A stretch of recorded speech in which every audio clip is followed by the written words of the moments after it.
They always offended, it's often admitted. I'm all independent, I irritate those awfully wicked. Wait, pause for a minute. Bryson, why you causing division? I loved your music, now you're homophobic, all for attention. They say I'm only popular because I'm controversial.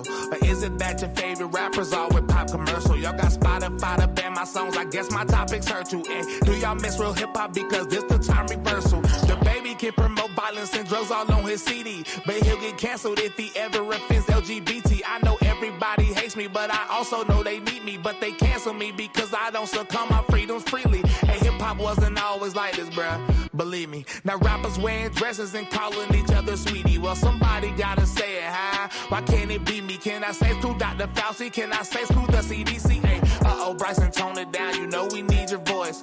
God of the world. Well, that's an easy choice. Who has time for some white guy to BLM face mask? Playing my music, screaming everything that I say is bad. I can't bow down to the mob cause I'm too real. I can't be controlled cause I don't need a deal. They say you going way too far, you need to chill. Sorry, I don't really care about how you feel. Ay, I can't bow down to the mob cause I'm too real. I can't be controlled cause I don't need a deal. They say you going way too far, you need to chill. Ay, sorry, I don't really care about how you feel. I resurfaced on purpose, I'm Houdini. Now I ain't going nowhere like I'm Tim Pool's beanie. I got permanent. What's up, y'all? Thanks for tuning in. We'll get started soon. Perfectly search for the surface and fly like an eagle. Praise Jesus. Your favorite rapper is satanic. Great panic in the place that ain't safe to be straight magic. Play patterns in your face till your brain scrambles from bass samples. Can't handle the heat, then get away from the flame candles. Don't quote this song, just say a prayer to the holy. We're just getting set up. We got a few guests coming through. I'm gonna play some tunes for y'all, safe tunes that won't get me smacked on YouTube. But thank you, just so you guys can hear me, thank you guys for joining somewhere in the middle to cover the Republican caucus. I'm excited for what we see tonight. We will be taking your questions. At some point, we're gonna open up the live for people to come on and give their opinions on what they thought, open some dialogue. I probably won't be able to do a whole show because it is an early day for my kids getting out of school. But nonetheless, we do appreciate your support and you guys tuning in every Tuesday and Friday and any other coverage that we do. It is much appreciated. So, like I said, I got to get everything set up. I'm probably going to start. You know what? Let me just put the feed up right now. Why not? We got a question right here. Do you think Trump can make it to election time? They will try to find a way to stop him. All the luggage he is carrying. Mo will be here. She's just not here right now, but Mo will be joining as well. I think that this election is Trump's. That's just my personal opinion. I don't think any other candidate right now is viable outside of Trump. You know? But we'll see what happens. You know, this is America. And stranger things have happened. That's the baby in the background. Stranger things have happened. We saw it happen on the 2020 election and that crazy madness that went down. So I don't know. Oh, we'll see. But I personally do think that Trump is Trump all day. That's what I see. Just what I see. But who am I? Who am I? I could be totally wrong. If you guys don't mind, can you please share this? If you're on Facebook, hit that share button. If you're watching on YouTube, hit that thumbs up. If you're new here, please subscribe. You will not want to miss another live. We are a very objective, unbiased media source. Me and Mo do not agree on many things, and we oftentimes have debates on major things going on within culture, within politics. We'll stay tuned.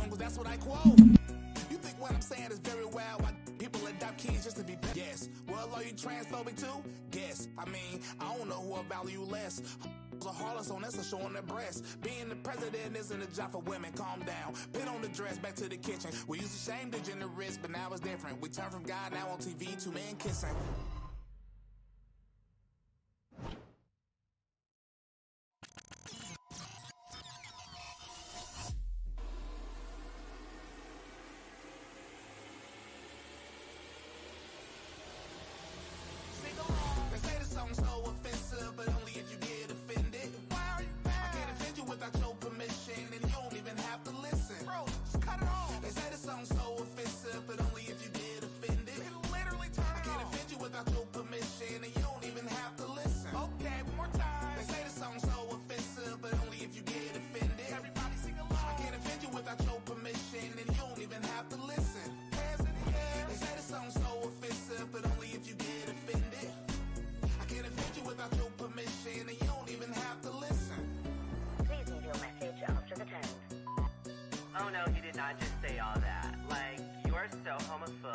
tonight, but it is Nikki Haley, the former Trump ambassador, who has real momentum in New Hampshire. And she's hoping she can now generate some traction in Iowa that could bounce her into the Granite State primary. Oh, Lord. Their own support for running into tech issues already. About the perceived political establishment and legal establishment in this country. So there's not a reservation about Trump among his supporters. They want to see a revival of Trump despite everything that's going on. Thank you, Rose, for sharing. The classified records case. What do we got? We got a question here. That are looking into his role on January. Let's turn this down just a little bit. Just a little bit. Turn it down. Have you ever heard of Air American Radio, the failed left-wing talk radio network that lasted from 2004 to 2010? I've never heard of it, no. I would love to have my own radio show, but I have to have someone brave enough, willing to give me a radio show.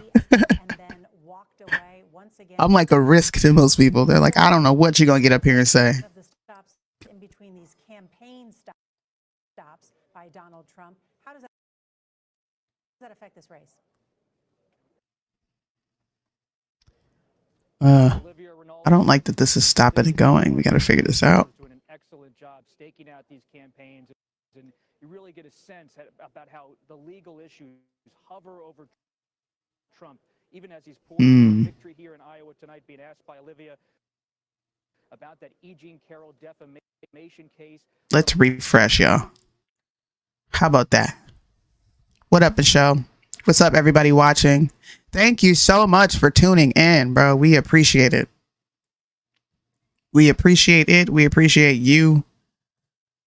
Hopefully these notifications go out soon, because sometimes notifications don't even be working. They don't even be working.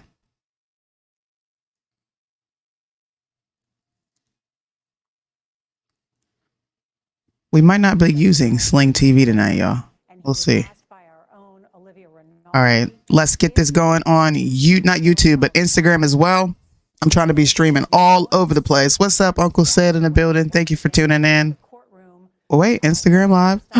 What? Let me find out. Olivia Rinaldi and all of our campaign reporters doing an excellent job staking out these campaigns, and you really get a sense about how the legal issues hover over Trump, even as he's poised for a victory here in Iowa tonight, being asked by Olivia about that E. Jean Carroll defamation case. Trump is scheduled to have appearances in that case this week about the rape allegation that Trump has been accused of in civil court, and he has been said to now have to stand ready to pay damages. But he's been arguing with the judge in that case with his legal team that he shouldn't have to attend due to his mother-in-law's funeral this week. 2/3 of voters in those entrance polls say that he is still fit to be president, even if convicted of a crime. Robert Costa, thank you. Major? Let's go now to CBS Morning's co-host Tony DeCopel, who was inside a caucus site for us at Beaver Creek Elementary School in Johnston, Iowa. Tony, good evening. Hey, good evening, Major Garrett. I'm going to keep my voice a little bit low because they are on the brink of beginning this caucus here behind me. There's about 75, maybe 100 people in the room. I think they're going to be a little bit delayed in the start, though, because they've got a very long line of people out front. This is a heavily Democratic era. It skews to registered Democrats. And one of the things we were wondering tonight is whether we would see a large number of Democrats come fill out the paperwork to switch parties so they could participate in this Republican caucus. And what I'll tell you is they've got dozens and dozens of those forms at the front. People are switching. They are so concerned about this election. They want their voice heard from the Democratic side playing in the Republican caucus. They've actually run out of the forms here at Beaver Creek Elementary School. So you've got a lineup outside of Republicans trying to check in. You've got a second pool of Democrats waiting for additional paperwork to be brought in so that they can change their registration and get into this high school gym right here. So pretty dynamic and fluid situation. In terms of chatting with the voters, things that they are looking for, things that they're not looking for, they've made up their minds by and large. Some people are still open to a change. They're going to hear their community members speak on behalf of different This cutting in and out is really gonna bother me. Nikki Haley room by and large with a smack. It's gonna bother me. Trump voters. That's my temperature take just walking around. Ron DeSantis does not have a lot of support in this particular venue. That is a meaningless data point, but I offer it up because it's where I'm standing on this. He said it's meaningless, but I'm offering it up. So, why'd you bring it up then? Things as they unfold here. This is CBS News. Let me see if I can find this on YouTube. Actually, quite excited. This is democracy in action. Every time we have a presidential election and I'm able to get into a room for a primary vote or a caucus, it just sort of fills me with butterflies, and they're just beginning, so I'll toss it back to you. Oh, they're starting. And Tony, I want to ask you about the process you outlined, because it will take a little bit of time, because this is a party building exercise run by the Republican Party. And if you want to change your registration, you not only have to have voter ID, you have to bring proof of your residency, a lease or a utility bill. That takes a little bit of time to go through. If you're going to go through that process, and clearly that's happening there, that is going to slow things down a bit. Yes? Yeah, that is true, and that is what's happening. I also want to tell you that what just happened behind me is a leader of the caucus site here stood before his fellow Republicans and offered a motion to accommodate the additional voters who are trying to register, and they're delaying the start. It's already 7 p.m., so things should have begun, but they have not. And so they said, all in favor of delaying the start so we can get everybody processed, say aye. And I think you may have heard the aye. So this is a sign of engagement. It's a sign of excitement, and it gets me excited, frankly. Engagement and process. Everyone wants to keep the process That was a little orderly cringe. and transparent. Ain't even gonna hold Thank you. so very much. Let's go now to CBS Getting a News little Election excited. Surveys Director Anthony Salvanta, who is standing by at the CBS News data desk with more insight into the top issues on the minds of caucus goers this evening. Anthony, what can you share with us? Hey there, Major. And first of all, tell Tony his precinct is absolutely not meaningless. It is meaningful. It's one of 1,600. We'll get the data from there, just like we get from every place else. So that's great. But look, we're going to be talking a lot tonight about not just Donald Trump. We're going to be talking about issues of democracy. And one of them is right here from the entrance poll. This is our survey of people going into the caucus. One of the things they were asked, is Donald Trump fit to be president? See if we're live. Convicted of a crime. And you're at 2/3 right now, these caucus goers who say yes. And I put this out there right up front because this is going to be one of those things. What's up, Tiffany? All through the campaign, right? What's up, Michelle? Republicans, and we've seen this in our polling, we see this here in the entrance poll, are feeling that the charges against him are politically motivated, especially those in the MAGA base. They are in favor of, majority of them in favor of, him seeking revenge against political opponents. This is an animating force. So not only does he have strong support, but some of these ideas are running through at least this very conservative caucus, Major. And Anthony, we love to be transparent about our internal process here at CBS News. We have characterized this caucus as lean Trump. How did we get there? We got there because based on our entrance polls interview. Just so you guys know, I cannot find any Fox stream right now. So not that it matters because, we're watching. We get to hear what these people are saying. But, some people won't watch unless it's Fox News.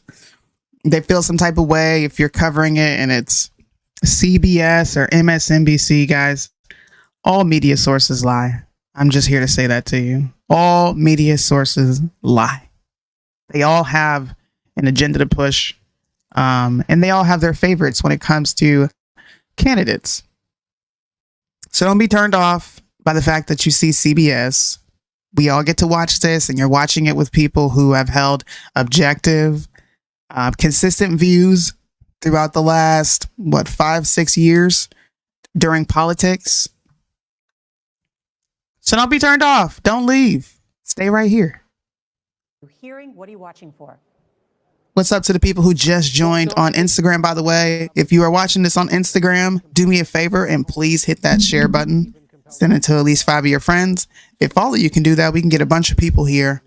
And after the live is done, I will host an Instagram live where we talk about what happened during the caucus. And for those of you who are watching on YouTube, at some point we will open up the live for you guys to join and give your opinions on what you thought of tonight. Supporters in some of the far conservative rural reaches of this state. That's the kind of organization and commitment that the former president and his team have put into this state that he failed to put in 8 years ago when he lost. And look at these temperatures for tonight, as low as -17, some wind chills in the north central parts of the state into the -30s as people race from the parking lot into the church or the library or the town hall that might be hosting these caucuses. It'll be very curious to see if turnout gets anywhere near the roughly 186,000 Republicans who participated back in 2016. State party leaders had been hoping for record turnout tonight, now conceding that may not happen. And Ed, does the size it was supposed to start about 13 minutes ago. I would say it's probably going to be about 2 or 3 hours, to be honest with you. Trump could be on track to smash essentially the Republican record for the largest victory margin in the history of I think everyone knows this. I wish I could put up polls. I can ask you and you guys can give me your comments in the chat. How many of you really think Donald Trump is not going to get the nominee tonight? I think it is without question that Trump will in fact be the Republican nominee. I don't think Nikki Haley has a chance. I don't think DeSantis has a chance. I don't even believe Vivek has a chance. Hutchinson. I don't think any of these people have a chance. It is going to be a Trump versus Biden ticket unless Democrats pull some crazy stuff or unless Republicans decide to pull some crazy stuff and force Trump off the ballot. But drop your answers in the comments section. Is anyone worried tonight? Or are you all just highly confident that Trump is going to win this? The vote to be the nominee. To represent the Republican Party. 13, 20, 25 points over Ron DeSantis and Nikki Haley tonight. They will struggle to justify their continued existence in this race. It might leave some Republican voters saying, gosh, I would have liked some options into March, but they may not be able to afford it if the donor money is drying up and they're looking for alternatives themselves. Okay. Everybody's saying Trump. All right. I believe the same thing. And CBS News chief political analyst and anchor of CBS News Primetime, John Dickerson, is with us following along with all the results as they come in. John, you have seen the latest entrance poll data lean Trump. Not a huge surprise given the consistency of the polling that we have looked at. So what do you hope to glean from tonight's results? Well, who's got a story coming out of this, Nora? And that story could be Donald Trump wins big and it's over. It's not just it, but also it could be in a second place showing who can convert whatever happens into the story that Republican voters in the next states, if the contest goes on there, can tell their friends, and that begins the conversation. If there's ooh, that's a good one. Trump voters banning abortions nationwide. Except as Major Garrett, look at that. That was a good percentage, y'all. Over 70% are in favor and 32% were not in favor. Over 70% for DeSantis too, 21. Ooh, let's look at this one. Haley voters banning abortions nationwide. Favor of banning, 26%. Opposing, right there at the bottom, is 72%. That is pretty telling to me. What? Listen. Hold on. We got to give her this tonight. I'm going to be giving Nikki Haley this for a long time and a long time to come. Repeal the 19th. Y'all are not in favor of banning abortions nationwide. These are Nikki Haley voters, predominantly women. Let's be honest about it. They're probably predominantly women, but holy smokes, that was crazy. I got to get a screenshot of that. Did Biden win legitimately in 2020? These are Haley voters. 74% says yes.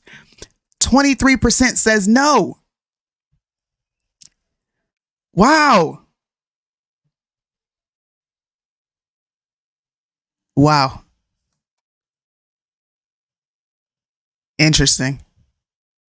States that voted Obama, then Trump in 2016. 31 of them are in Iowa. Almost all of them in eastern Iowa. once a Democratic stronghold, now not only just Republican, but staunchly Trump Republican. That talks to what we are seeing fueling an expected Trump victory tonight. Not only a light change from blue to red, but a deep redness in Iowa, reflective of Trump's involvement and influence here. Don't you agree? Oh, Let's absolutely. see. And We got to turn this nonsense down. He ain't going to jail. Give me a crime he committed. But the caucus doesn't come on till 10. The results, and we have to cover it. The results probably won't fully be in until 10, but listening to them give their last minute speeches and all that, that will be happening.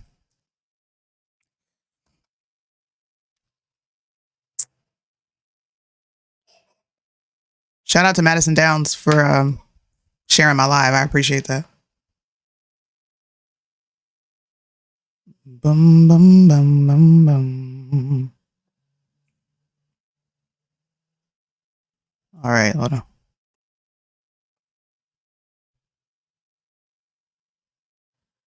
I'm watching CBS. I'm also watching Peep. I've got probably about 5 different feeds up here. We got MSNBC. We got NDT. We got the Dave Pakman Show. We got the Associated Press. We have a lot of different feeds going on. I'll be switching back and forth depending on which one is the best. But this is just covering. This is pretty much like an election, what we did on election night, where we are covering the votes coming in, having discussions about politics going forward, what we see now, how we feel about the candidates, and allowing the audience to get involved as well. And we're also covering the polls. MSDNC, I got you. We're also covering the early polls that are coming out where people are giving their opinions based on who they're voting for. Nikki Haley and all these people, their voters, and the polls that are coming out are pretty interesting, if I do say so myself. Nikki Haley voters are not in favor of a nationwide abortion ban. Over 70% of her voters say they oppose it. And I think I was a mere 23% say they were in favor. Interesting.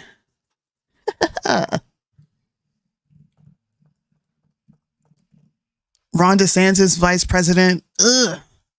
I don't think I could do that one. But we had a question. Tiffany K had a question tonight. She said, can Trump not be on the ballot even going through his legal battles? If it was someone else, they would be allowed on the ballot. Are you asking if he is not allowed to be on the ballot? I'm going to let you clarify your question. But he is allowed to be on the ballot even through his legal battles. And yes, any other person would be allowed on the ballot because there's nothing that says you can't be on the ballot. What's up, Elizabeth? Thank you for watching. Thank you for tuning in. All the people watching on Facebook, all the people who are watching on Instagram.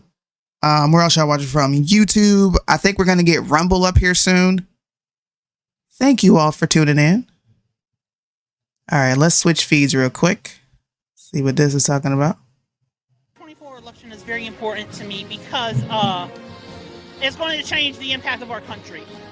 And this country has been going in the wrong direction that I don't want my generation and the next generation to live in a country that has been going downhill with low interest rates and all this stuff that's bad for America, and seeing our America that I once was taught to believe in being torn apart. That's something that I don't want to see, and so that's why I'll be out caucusing tomorrow night, because I want to take our country back and leave a good legacy for the next generation. Some good reporting by Arlene Richards there. Now back to our guests, Bart McCoys and Lieutenant Stephen Rogers. Now, Lieutenant, before the break, we were talking about Nikki Haley and what she can offer versus other candidates. What can she offer that other candidates can't? Well, the one thing she can offer that other candidates can't is a hope and dreams of a lot of women across this country, especially young women in high school and college. They're seeing a young lady like Nikki Haley have a terrific career in politics and serving a country, but isn't it exciting? I think about my daughters to see a woman running for president of the United States with the possibility of winning. Repeal the that's what she 19th. offers, and I think it's a great thing for America. And right now, we do have some numbers we're going to pull up for you. As the numbers come in, we have the top 4 candidates right now that are leading in Iowa. If we take a look here, we can see former President Trump is at 76%, Governor Ron DeSantis at 12%, Nikki Haley at 7%, and Vivek Ramaswamy at 4%. This is the early numbers here with just barely 1% of the vote in. We're going to continue to monitor these numbers, but as expected with the early polling, Barely 1%, and who's Trump leading? is sitting atop at 77% right now. Bart, what do you make of this as expected? I would guess that these are the rural counties. These are the places. There are roughly 1,700 polling places in Iowa. There are about 700,000 registered Republicans, and I would guess between maybe 200,000 and 220,000 are going to vote tonight. So you do the math, you're looking at anywhere from, small counties where maybe only 40 or 50 people show up. So when they go there, they actually write down the name of their chosen candidate on a piece of paper and turn it in, and somebody opens it and counts it in front of everybody, and they call it in and say we have 75 for Trump and 30 for Haley and so forth. So those counties are so small, they're easy to count. And they're going to be the ones that count first. We're going to see that lead of Trump diminish throughout the night because the big counties like Des Moines are much more leftist oriented. They're more liberal Republicans. They are, and they're bigger. And it's going to take longer to count them. And that's where Nikki Haley and Ron DeSantis are going to have their strength. We're actually going to pull up a soundbite, get your reaction, Lieutenant. Be right back, let's play y'all. that and get your reaction on the other side. We actually have a large fundraiser on the 30th of January at a major apartment in New York City where we're raising a tremendous amount of money. Believe it or not, a number of it coming from Democrats.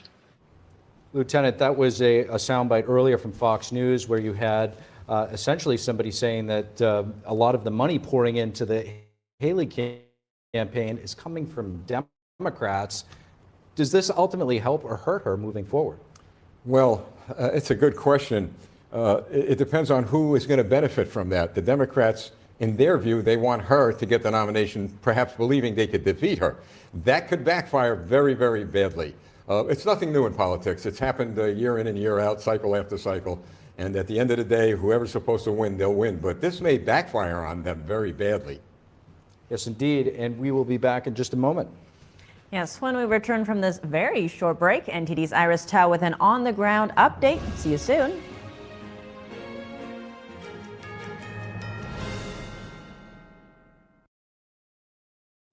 Hi, I'm Susan Lucci. I never thought about heart disease until I had my own heart event. I received 2 stents in my arteries, stents developed through research funded by the American Heart Association. Those stents saved my life. I have met so many survivors. Each of them tells a story that can be so helpful to women out there. Everything was pretty good. It was a very happy life.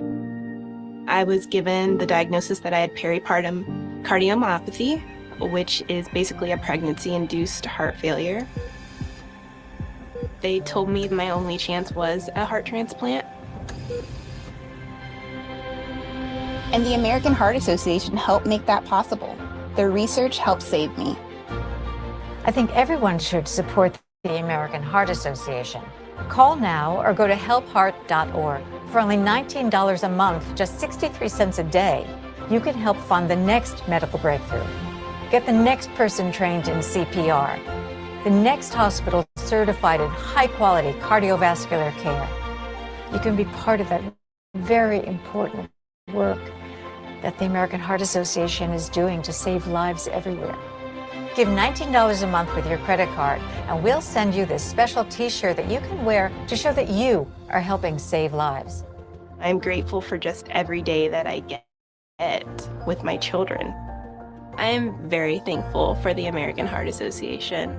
Heart disease is America's #1 killer. And your support now can help save your life or the life of someone you love. Listen to your heart. The only reason I'm here today is because I did. So please call the number on your screen or go to helpheart.org now. Join me as a monthly donor today and help save even more lives.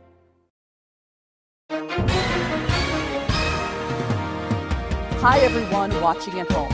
We're here to remind you that if you or someone you know were injured in an accident that was not your fault, listen up. We have live agents available right now to answer your questions and tell you how much your case is potentially worth. Hi, I'm Gina Belich here with spokesman and TV personality Tom Mustin with us in the Help Center. So Tom, phones are really busy over there. Tell us what kind of calls you're seeing. Well, Gina, first off, thank you for having me here in the call center with you. We always enjoy talking to the viewers and getting folks the compensation that they deserve. You know, we're seeing calls about all kinds of accidents, but the most common by far has been car accidents. So if you or someone you know were injured in an accident that was not your fault, give us a call right now. You'll speak with a live person. They'll answer any questions you have and tell you if you have a case and how much your case is potentially worth. Thanks, Tom. All right, folks at home, you heard it. Take advantage of this opportunity and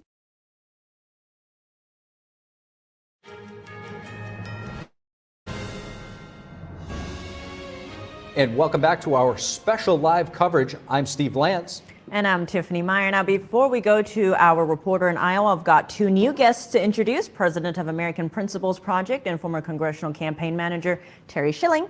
And, of course, former campaign advisor Lieutenant Stephen Rogers, or Captain America. Glad to have you both here. Now, Roger, what is happening out there? What is the atmosphere like? Give us a sense. Well, the good news is that the temperature is going up to -3. It was -14 last night when I went out to dinner.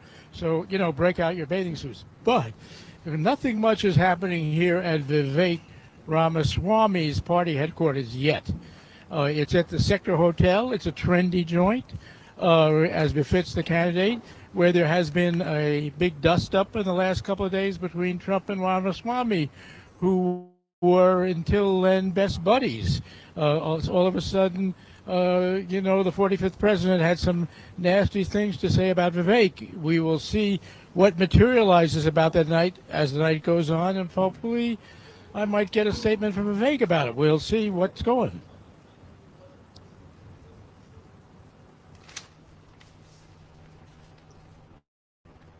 And Roger, while you are still there with us, give us a sense what the voters have been saying. The night is still very young, but what is how is the turnout so far? Any sense of that? Unfortunately,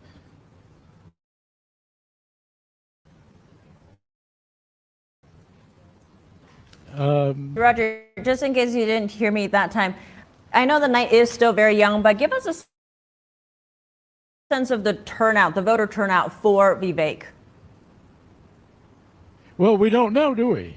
I mean, he thinks that there's going to be a big surprise. And, you know, he's supposed to think that. Whether there will be, we will know quite soon, actually. I mean, people are starting to vote in the caucuses, or to caucus, not to vote, really. I've been to them, and then what they do is they stand at the corner of the candidate they support. And sometimes they see their boss in the opposite corner, and they quickly hurry and scurry over to get to the right corner. We'll see what happens with Vivek later on, and hopefully we'll get a crowd here in this party room. Well, Roger, thank you for that, and we will be checking in with you throughout the night. And now to our panel. We have Terry Schilling and Lieutenant Rogers. Great to have you both here. I would like to pull up some of the quotes here from former President Trump and Vivek as we're discussing that Roger mentioned in his opening statement there. It was quite interesting to see. You know, Vivek has been kind of dubbed the younger version of former president, firing a shot across the bow, one might say, saying that Vivek is not MAGA. If we do have that, here we go. Pull it up. But what do you make of that, Terry? Well, I think that this is what happens in campaigns. I've been involved in several of them, and there's always here we go. Amount of friction, especially the day of and the days leading up to the election. I think Vivek has a long future in our party. I think that he's fresh. He knows what time it is, which is the most important thing. But I don't put anything past this. I think we need to move on after tonight as a united front, regardless of what the outcome is. And, we'll see. I think this is just Trump being Trump and politics being politics. Well, we'll pull up Vivek's response to that truth of former president. Vivek essentially saying that he wasn't going to reply.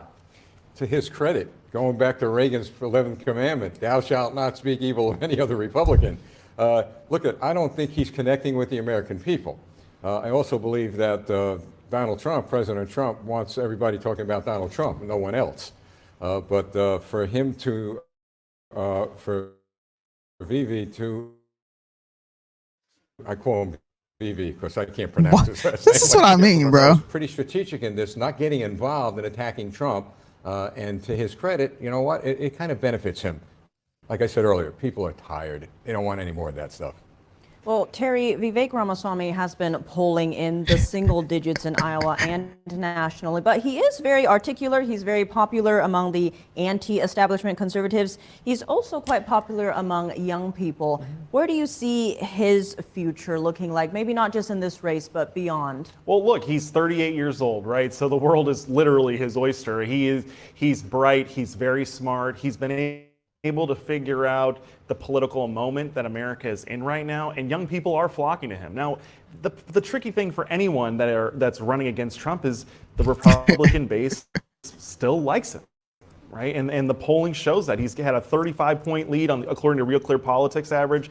In Iowa, it's a 25-point lead in New Hampshire. Voters want Trump, and they don't want Trump light right now. But I just think right now, the results beginning tonight, it's really a reflection of just how much the party likes Trump and supports him and doesn't want to get rid of him. We will see. Let's flip over and hit this feed. See what they talking about. You've got solid support for Donald Trump. Now, look, folks who know politics know that I'm going to get to your question, Tiffany. Part of the Iowa caucus. White evangelical voters are going to be a large percentage. Well, Donald Trump, of course, they've shown him strong support for really through his presidency, and no change in that. The other one that I want to talk to, though, is this majority of Iowa caucus goers who said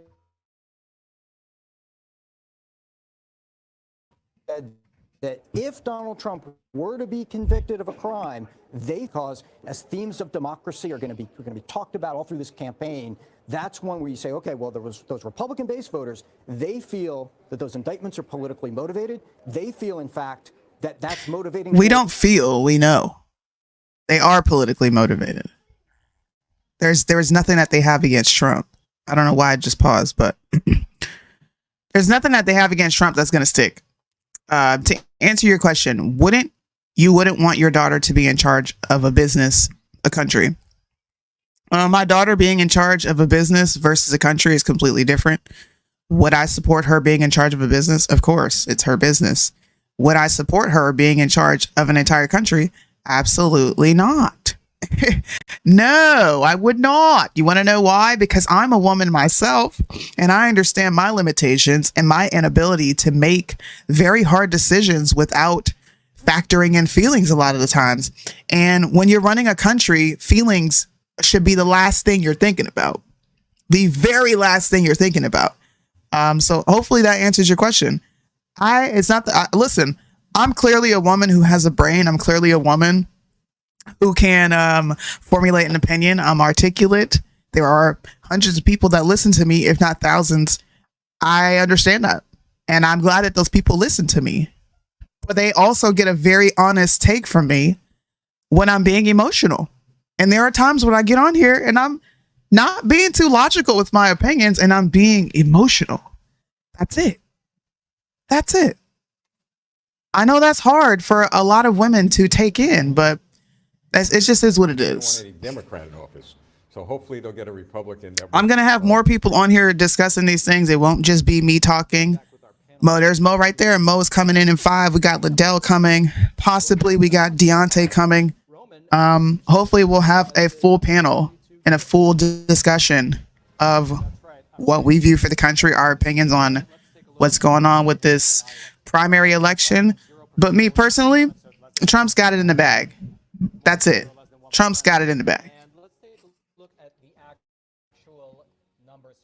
The top line, as you can see, Donald Trump is winning right now at 70%. Ron DeSantis is number 2 at 15.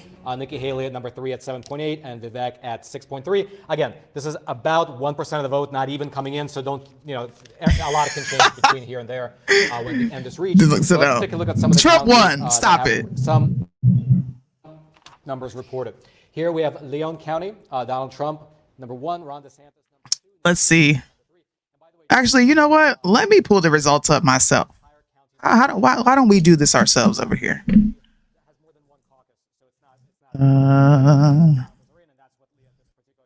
Pull this up. I'll look at some of your other questions too, but it's a one-woman show right now, so forgive me. National polls are favoring Trump. Trump. Because we all know who's going to win. It's Trump. Who's ahead in the Iowa polls? 52% Trump. New Hampshire, 43% Trump. Nikki Haley has a 30% favorability. South Carolina polls, 54% Trump. Nikki Haley at 24%. Who has the most endorsements? Trump. I don't even know why we're doing this. Maybe I'm being a little biased and I'm just like, you know what? Trump has got this. So why are we even discussing who can potentially win? Cry, baby, cry. Who's crying? What happened? I missed it.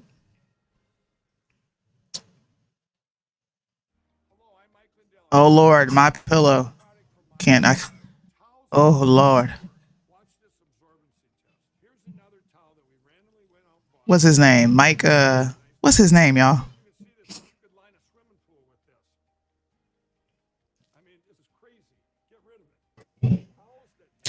Doom, doom, doom, doo, doo, doom, doom, doom.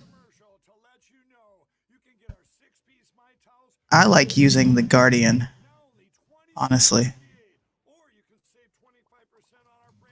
Every news source has Trump winning. Every single news source, even CNN, Mike Lindell, thank you. CNN has projected Trump to be the winner. If CNN is projecting Trump to be the winner, then you know he's got it. I don't know. We saw what happened in 2020. If Trump wins the election, will there be riots everywhere? Yes. I do believe there will be riots. I believe there will be hundreds, if not thousands, if not millions of people absolutely losing their mind, calling it the darkest day in democracy. I think Trump winning the election in 2024 will supersede January 6th. Just saying. Jennifer Zahn says the meaning of Christian and Trump are complete opposites. I'm so disappointed in people representing themselves as Christian when the Christ I worship, I can't imagine his shame. Not judging, just witnessing Trump's behaviors, actions, and words. I actually agree with you here, Ginger. There's a lot of Christians who kind of struggle with if they want to vote for Trump or not. So I agree with this comment, and it's actually nice to see a fellow believer say what I've been saying for so long. And it's nice to hear it coming from the commenters, especially on Facebook. A lot of my followers on Facebook are devout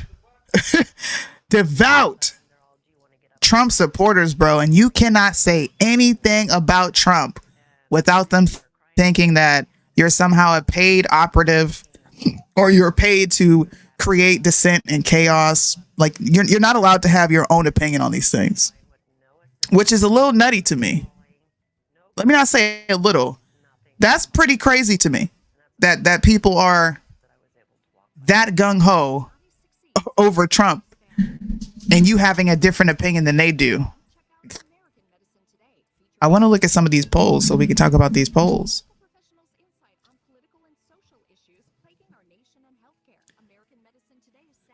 Let me see.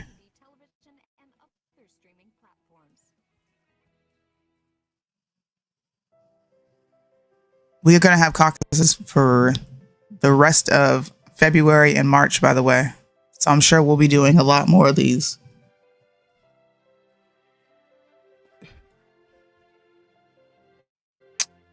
Where are the polls at, dude? The heck's going on? All right, here we go. Here we go.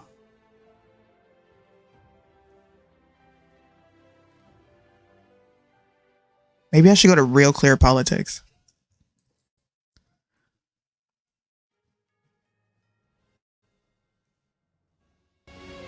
And caucus night continues in Iowa, where our reporters are on the ground giving us live updates as the data continues to come in.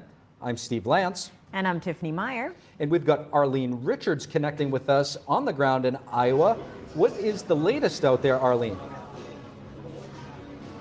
Well, the latest is that DeSantis and his group, the supporters, are all out at the caucuses right now, and they will be here by about 8:30 p.m. this evening. So while we're waiting for them to come back, let's learn a little bit more about caucusing and what's involved in that. I spoke to a GOP precinct chair earlier today. Let's watch. So we're here in Dallas County, Iowa with Terry Rich, and he's getting things set up for a caucus tonight here at an elementary school. You want to tell us what we can expect to happen here tonight? Well, people will be coming in just a few hours, and they'll be doing the caucus, and that is a straw poll for the presidential candidates who have worked here for almost 8 months, talking to us face to face. So back here at empty gym, and we'll have what's called a precinct. There'll be 2 precincts here.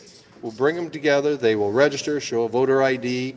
They'll sit down, and we'll do the pledge, the prayer, and then we're going to allow people to talk about their presidential candidate. After 8 months, why did you select? So they each get 3 minutes, which isn't a lot, but a lot of people have their mind made up. And at that point, after that's done, then we do some party business, because the caucus has 2 or 3 real key structures that we have to do. One is to, of course, do the straw poll. The other is to get volunteers that will help us in the election in the fall. And to do that, we'll ask for people to help us with our central committee for the county. We'll ask people to go to the county convention, and then they can work their way all the way to the national convention.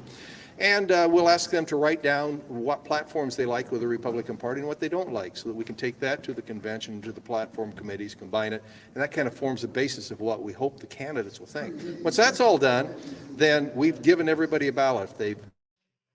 If we've ID'd them, we know they're a registered Republican, then they get a ballot. They'll pull that out of their pocket and they'll write down their favorite presidential candidate's name. And we will then put those all together, and we will manually, publicly count. Breaking news, everyone. Breaking news. NBC projects Trump as the winner in Iowa. Oh, we're all so surprised. We are all so surprised. You see that? Who won? Now, we know that some funny business could happen at 2 or 3 in the morning. So let's not fall in love with this yet. This is just 1% of the vote in. But these left-leaning sources are declaring Trump the winner. My clients, I said, this is the What do we most do with boring that? crosstab I've ever seen. There was virtually no movement that was consistent in one direction or another, and dramatically contrasts with Ron Paul, who had been leading up to that final poll, sort of dropping off a cliff. And here comes Rick Santorum, who'd only gotten, if he got 6%, that would have been his high water mark. And to see him rise and rise and rise till he was approaching Mitt Romney, who had held fairly steady throughout. All right, It was, and we it was appreciate an amazing moment. Yeah, Dave, before we go, anything we can draw, I know New Hampshire is a completely different electorate, it's a different race, but anything we can draw from this race that would takes us into New Hampshire, at least about the people who came out, the people who supported former President Trump? Obviously, this is going to be a much more conservative, much more evangelical crowd than the one that shows up in New Hampshire. And Democrats and independents have an easier time crossing over and voting in New Hampshire. So it's important to keep in mind that this electorate is going to look a lot more like the Republican electorate as a whole than New Hampshire does. You know what? We have a key election alert. I actually want you two to stay with us because I want to ask Ann about this. Apparently, there's from what we're hearing from the Iowa Republican Party, right, the Iowa GOP, there's going to be a somewhat low turnout for this caucus. They're sort of projecting 130,000. And what does that mean to you when you hear that number? I know we had a bigger number, I believe, in 2016. Not as big, I think, in 2012 was around that number. 122,000. Chuck showing me in 2012 versus 186,000. Look, it's the coldest night ever for the caucus, right? I guess it's pretty good to get 130. You know, when I hear people make predictions about things like turnout, I write it down in my calendar that I carry with me at all times. And the only forecast that I heard where it would be record breaking. It would be over 200,000. So you see 180. Who cares?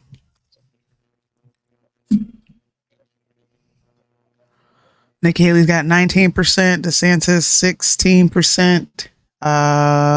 What's up, Mo? What's up, Sudi? Where's up, that coming people? from with all this Nick? What's up? Sorry. I'm just saying I am back from Chocolate City. Had fun. Somebody said I'm back from Chocolate City. Yeah, I remember from last show. What Chocolate is that? City, the name. That was what what's his name? Cash called that one prison he was in, Chocolate City. I said I wanted to go there. Never mind. I think I'm back. I don't know. This is a serious show. No Chocolate City talk. Hey, Elizabeth. Punch up the turnout you just had there. Oh, sure. So Trump is projected to win, which we're not surprised. This is Iowa. He is beating the crap out of Haley. 1% of the vote is in. 673 of the votes went to Trump. 262, sorry, this is so small. 262 went to Haley and 200 went to DeSantis. Wait, so it's already done? No, they're still counting. Oh, okay. I'm just saying, projected so far. And all left-leaning sources are reporting Trump to be the winner, by the way. Yeah. I don't know if you guys know that. They're all saying that Trump has won the Iowa vote. And then they're saying, well, it's heavily evangelical and it's heavily conservative, so there's no surprise here. But what we need to focus on is New Hampshire. So I think I'm going to look at New Hampshire a little different. And New Hampshire happens, I want to say sometime in February, if I'm not mistaken. Mm-hmm. Something like that. Yeah. Wait, it is absolutely disturbing that Nikki has that many votes. I'm going to agree with you. I don't know why anybody in their right mind would vote for Nikki Haley. I don't. Nikki Haley's a flip-flopper, dude. She's not consistent on anything. Right. I put out at least 2 videos showing how inconsistent she is, but yeah. The only people I hear talking about Nikki Haley are people that are getting paid to talk about Nikki Haley. You know what I mean? That's it. Like, I don't hear nobody else talk about Nikki Haley. in room after room, they only show white people, not one person of color, brown people Iowa of is any type. 75% white. That's why. I wonder why I was so important, but so great about that. I don't know what you were trying to say, Alexis Webster. But you can let us know, because I'm having a hard time piecing together what you're trying to get across. I don't know what you mean by that. I just checked the demographics. 90% of the population in Iowa is white. So that's why you're probably seeing a lot of white people in the room. Yeah. It is beyond me why Democrats can't understand that they have assured this outcome. They understand nothing about human behavior, apparently. Okay. No man can save us. Put your trust in God and God alone. I agree with that. You need to tell a lot of Trump supporters that, because they are batshit crazy. Trump supporters are nutty. They are nutty. We're going to get into the whole Ramaswamy thing while we keep I'm calling you out too. I'm not a Trump supporter, so I can do this. I'm going to play a video. Not because I'm a Trump supporter. Okay. I may be nutty for other reasons, but not because I'm a Trump supporter. Watch it. Draw me near. I must break out in him. Said, watch it. Watch Joe it. Collins in the building. What's up, bro? He said, duh. Trump supporters are really bugging with this whole Ramaswamy. And I can't wait for Liddell to come on because I need somebody on my side. Ramaswamy versus Trump and this whole fallout and what people are doing is absolutely disgusting. I'm here to break it to you. I will say I have seen a couple of like posts about it, and I do agree with you. Like people are, like you always say, people are super tribal, okay, about their Trump, candidate. And the attacks that I see people getting for even giving any support to Vivek is crazy. But at the same time, like you can like Vivek, but still want to vote for Trump. Like you still know that Trump is our guy this election, but you guys, he can only do one more election. Like I don't know what you guys are going to do past this election. You're going to have to like somebody. So, I don't know. I don't think it's warranted. I think people are crazy. Yeah. Shout out to Julius. We're going to be going over to Twitter. We're going to be bouncing back and forth. This is not going to be a boring show where we just sit and watch other people discuss the polls, the votes that are coming in. This will be a somewhere in the middle show powered by Truth in the Marketplace. We'll have some more of our other co-hosts from Truth in the Marketplace come on.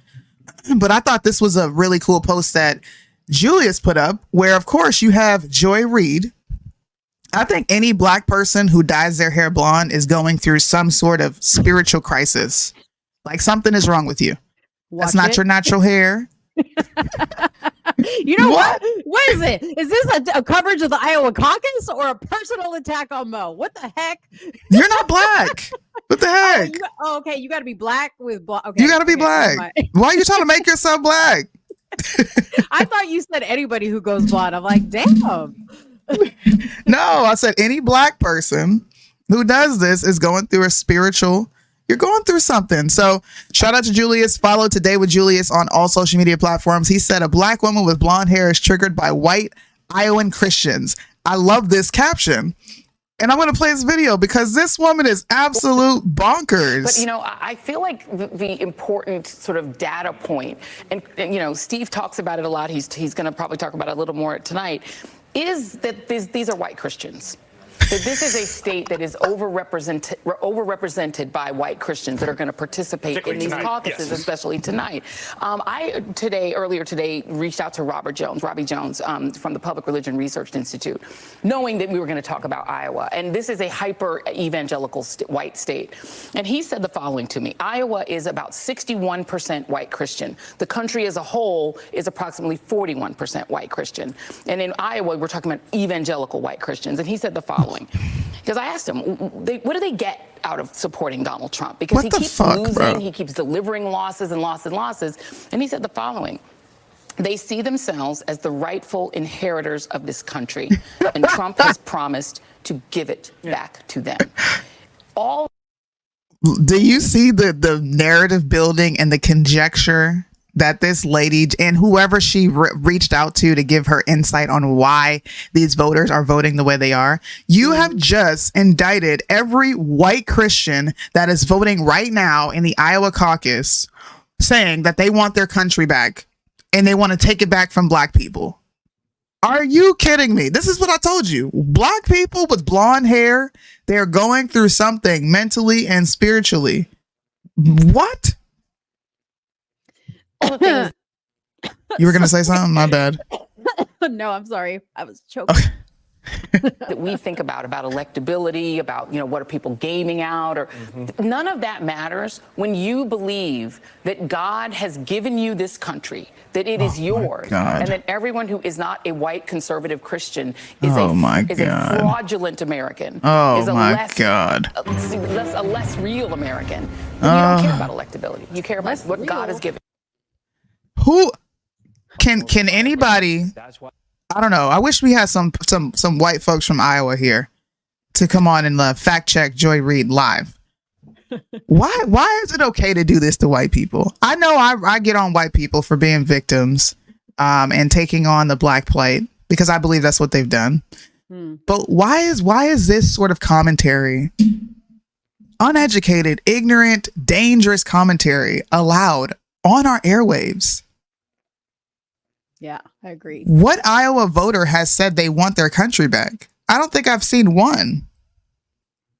And if they're saying they want their country back, are they saying they want it back from black people? Or are they saying they want it back from radical, insane leftists? Tyranny. Yeah, that's what they're saying. They want it back from the tyranny is what they're saying. I wanted to read a quote on Donald Trump's Truth Social, because somebody in the comments here put he thinks that Trump should pick Vivek as his VP. Well, I think that I don't know if that's an option anymore, because here's what Trump posted, and I'm going to read it to you guys because it's a little small, and I'm going to show you what this stemmed from. So Donald Trump posted 2 days ago, Vivek started his campaign as a great supporter, the best president in generations. Unfortunately, now all he does is disguise his support in the form of deceitful campaign tricks. Very sly, but a vote for Vivek is a vote for the other side. Don't get duped by this. Vote for Trump. Don't waste your vote. Vivek is not MAGA. The Biden indictments against his political opponent will never be allowed in this country. They are already beginning to fall. Then he wrote, a vote for Vivek is a wasted vote. I like Vivek, but he played it too cute with us. Caucus tonight, vote for Donald Trump, build up the numbers. In November, we must take our very troubled nation, a nation in decline, back from crooked Joe Biden and the radical left Democrats. Now, this is what this is stemming from. Actually, let me go back because I have to put my sound in there. But this is what this is stemming from. And I said this to Suni because I was like, I don't know if I like this. Like, this seemed kind of shady to me, and it was kind of weird. But listen to this exchange he had with a voter in Iowa. I get emotional. I'm emotional about this country. I need your support on Monday night. You do this, I'm going to do my part. Okay, you're picking at my shell. You are. Yeah. But, I've got commitments. It's about this country. It's about this country. You want to save Trump, you vote for me. I'm telling you that. You vote for Trump. You're sending He's him a sledgehammer. No, but you're sending him to his own demise. You're falling into the trap that not only a country's falling in, that he's falling. You want to save Trump, you vote for me. I need your support at the Iowa caucus. That's a good argument. That's a good argument. It's not an argument, it's the truth. Do the right thing for him and for this country. That's what I'm asking you for. I will consider. Thank you. That's the first time For I've this ever country. said that, by the way. Because the others. No, forget that. But that's the truth. And I think you know it. It's also about Trump. But this is about yes, America. yes. This is the truth, and what I just told you, I think you know that in your heart to be true. Do the right thing on Monday. That's what I'm asking you for. Thank you. So I think a lot of Trump voters took this because it was kind of weird that he was like, if you want to save Trump, vote for me. I think what he meant was, if you want to save the Make America Great Again movement, which people are, they put only with Trump, which I want to state that is not a Trump slogan. He didn't make that up. He just made it popular. I think that's what Vivek meant to say, that if you want to save the Make America Great, America First, you got to vote for me because I'm the future of the Republican Party, I think is what he was saying. The way it was taken and the way it came across was very shady. Like, what do you mean if you want to save Trump, vote for me? Like, what does that even mean? That's how I took it, at least. So, Well, I don't know.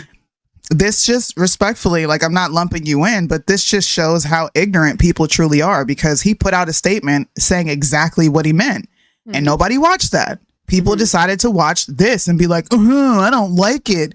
Well, let's go back in time. All right, let's go back in time. Were you guys not the same people complaining about the FBI coming after Trump? Because I remember doing plenty of lives on that and being highly irritated that we care more about a president than actual citizens who have been violated by the FBI, i.e. Cash Kelly, right? Or how about the fact that people kept complaining about the articles of impeachment, all these ridiculous hearings, all these accusations that are being thrown at him? If we're not interested in saving Donald Trump, then just save that. Just come out and say it. But don't get weird and say, well, this guy's trying to do something shady behind Trump's back, because he actually said what the plan was. I don't know how many people saw it or didn't see it, but I'm going to play it. Yeah, play it. I don't think he's far-fetched, and I don't think he's wrong. Based on what we saw here tonight and how often they have quoted wanting Nikki Haley to be the pick in Iowa or the pick for the Republican Party, I think people are being severely dishonest and they're not paying attention to what is actually going on. It's obvious. When you can pull something nefarious from what this guy is actually trying to do, and I am in no means interested in voting for Ramaswamy. I'm not voting in the general election. I think I've made that very clear. But I'm also not going to participate in ignorant banter coming from people that don't pay attention to anything outside of Trump's asshole. It's frustrating. Listen to this. Here's the hard truth, and nobody seems to want to acknowledge it, but it's what's happening in plain sight. And I'm going to ask you to open your eyes. They want to narrow this down to a two-horse race between Donald Trump and Nikki Haley, a puppet who they can control. Then they want to eliminate Donald Trump this spring or whenever it is and trot their puppet into the White House. It's hiding in plain sight. We're not going to look back a year from now and say, oh, we were shocked that that happened. I think we're going to look back a year from now and say, how could we not see that happening when every clue was hiding in plain sight? They're selling us the rope today that they're going to use to hang us tomorrow. And we have an obligation to this country to make sure that doesn't happen.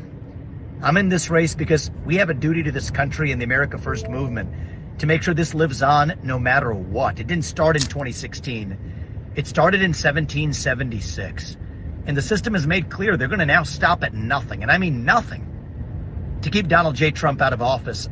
I have pushed back against this at every step. I've filed FOIA demands against the Biden administration. What did Biden and Merrick Garland tell Jack Smith in those federal prosecutions? This week, I filed a Supreme Court brief laying out what I view as the best legal arguments that the Supreme Court does need to hear in order to overturn Colorado's disastrous ruling. I've pushed back against this at every step. I'm the only candidate who has said I would remove myself from Maine and Colorado's ballots if they eliminate Trump. And I've called on every other Republican to do the same thing because that's how we protect ourselves against this election interference. But at a certain point, we have to open our eyes and see the hard truth. And yes, our duty is to this country. It's all I'm asking is to open your eyes, see the plot. It's staring us in the face. It's a hard pill to swallow, but sometimes the truth hurts and we have to open our eyes to see it. To me, all he's doing is saying what we've said forever. The GOP does not want Trump. They don't. They've been doing everything in their power to get rid of this dude, along with left-leaning people, leftists, whatever you want to call them, establishment Republicans, the Uniparty. They've done everything imaginable. So why is this nefarious for people when we have been saying the exact same thing Ramaswamy is saying, which is Trump's a target from the left and the right. For the left and the right, my bad. Yeah. So I was looking at a poll the other day, not a poll necessarily, but this is a, and I can't believe Nikki Haley is even on this list, but somebody said this is the top 10 list of who Trump is considering to pick for his VP. They had JD Vance on there, Ben Carson, Elise Stefanik. I don't know who that is. I've never heard who that is. But she seems to be the front runner that everybody thinks is going to be. She's a congresswoman from New York. I don't know anything about her. Sarah Sanders, Kristi Noem, Tucker Carlson, Byron Donalds, Carrie Lake, Nancy Mace, and Nikki Haley. Why he would pick Nikki Haley, I have no idea. Other than to get her out of his way and control her. I don't know. I'm not sure, but yeah. I don't think she'll. I mean, I find what Ramaswamy said to be more plausible. I think they will put these two against each other. For sure. And she's a favorite. She's a darling. She's pushing exactly what establishment Republicans want. They want a war with Iran. I watched the debates. As boring as they were, I watched them. And she heavily focuses on Iran. Yes. All the time. And these establishment Republicans, once again, they don't like Trump. They don't. Yeah. Yeah. Tucker Carlson would be sick, to be honest. I mean, here's my thing. To me, that's just a popularity pick. Yeah. Like I was going to say, you guys, I get, like, this is the thing. Like, people just because somebody has a dynamic personality, you know, is really good at the job they do where they're at right now, being in a leadership position for the United States of America is a whole other situation. Okay. Yeah. You're talking about somebody who reads words off a teleprompter for a living.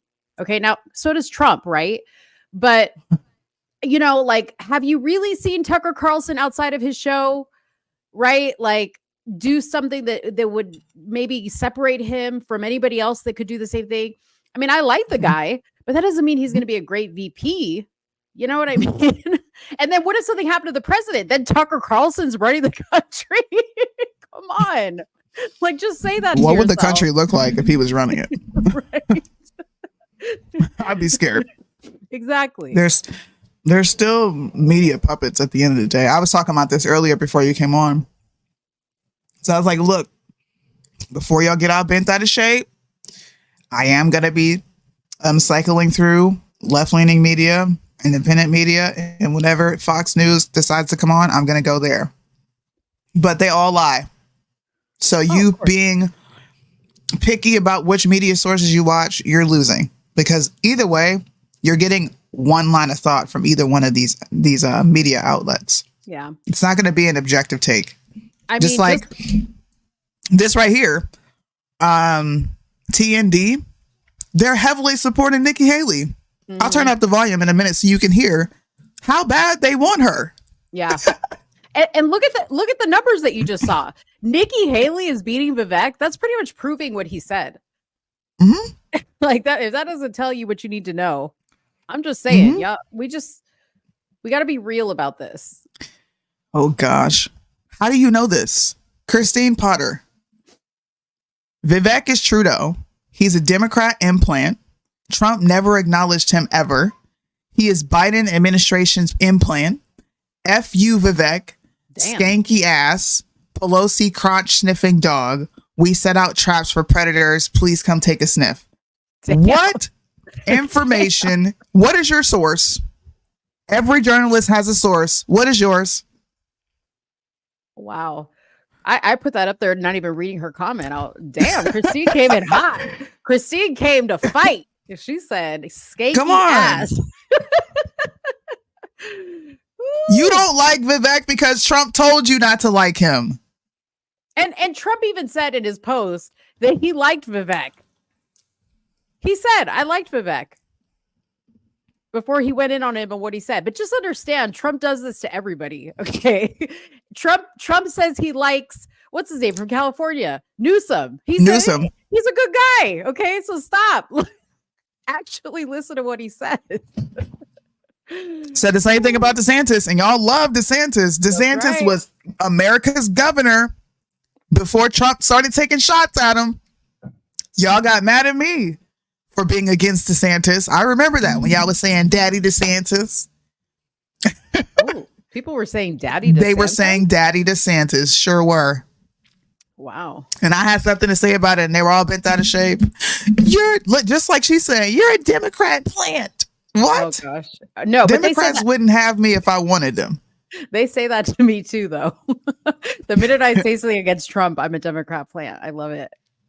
I just want to know these sources. That's all I'm asking for. Like, where did Pelosi come into any of this, and how on God's green earth has he been planted by Democrats? Like, huh? What? Have you listened to his foreign policies? Everything he states is against anything Democrat. Yeah. I don't understand people. I swear I don't. All right, let's see what they're talking about on the news real quick. Importantly, and I've heard people float this, whoever finishes third agrees to be the running mate to the number two, and that they combine efforts. Remember, kind of like when Cruz and Rubio were trying to decide whether to do that, and neither one of them Try to join forces. couldn't Right. agree on who was going to be number two, right? By the way, the patterns we were telling you about to watch. Yeah, what did you see? tonight, I know you've been watching this. We've been watching it, and these are not definitive yet. This is just what you see here in the color is the candidate who's winning that county. It doesn't mean that all the votes are counted, but already, so Donald Trump's color, as you can see there, he's pretty much leading in every county right now, but 3. And the 3 counties he's not leading in. Oh Lord, look at this. Look at this.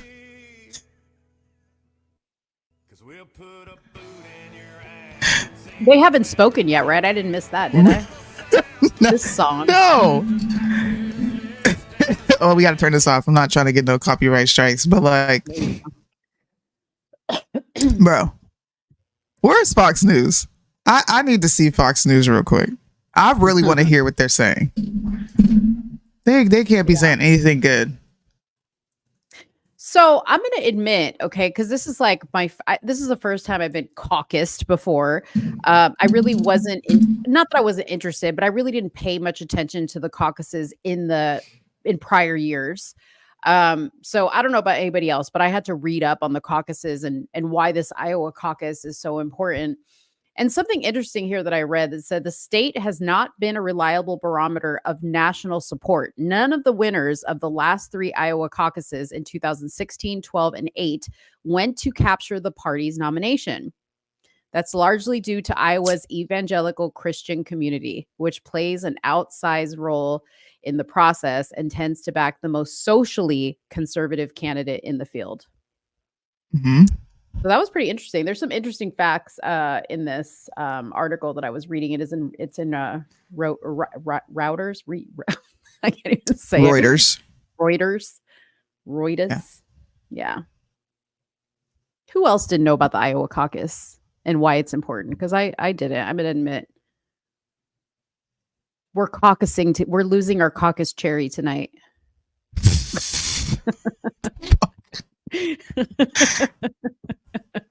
Why must you make everything sexual? It's fun.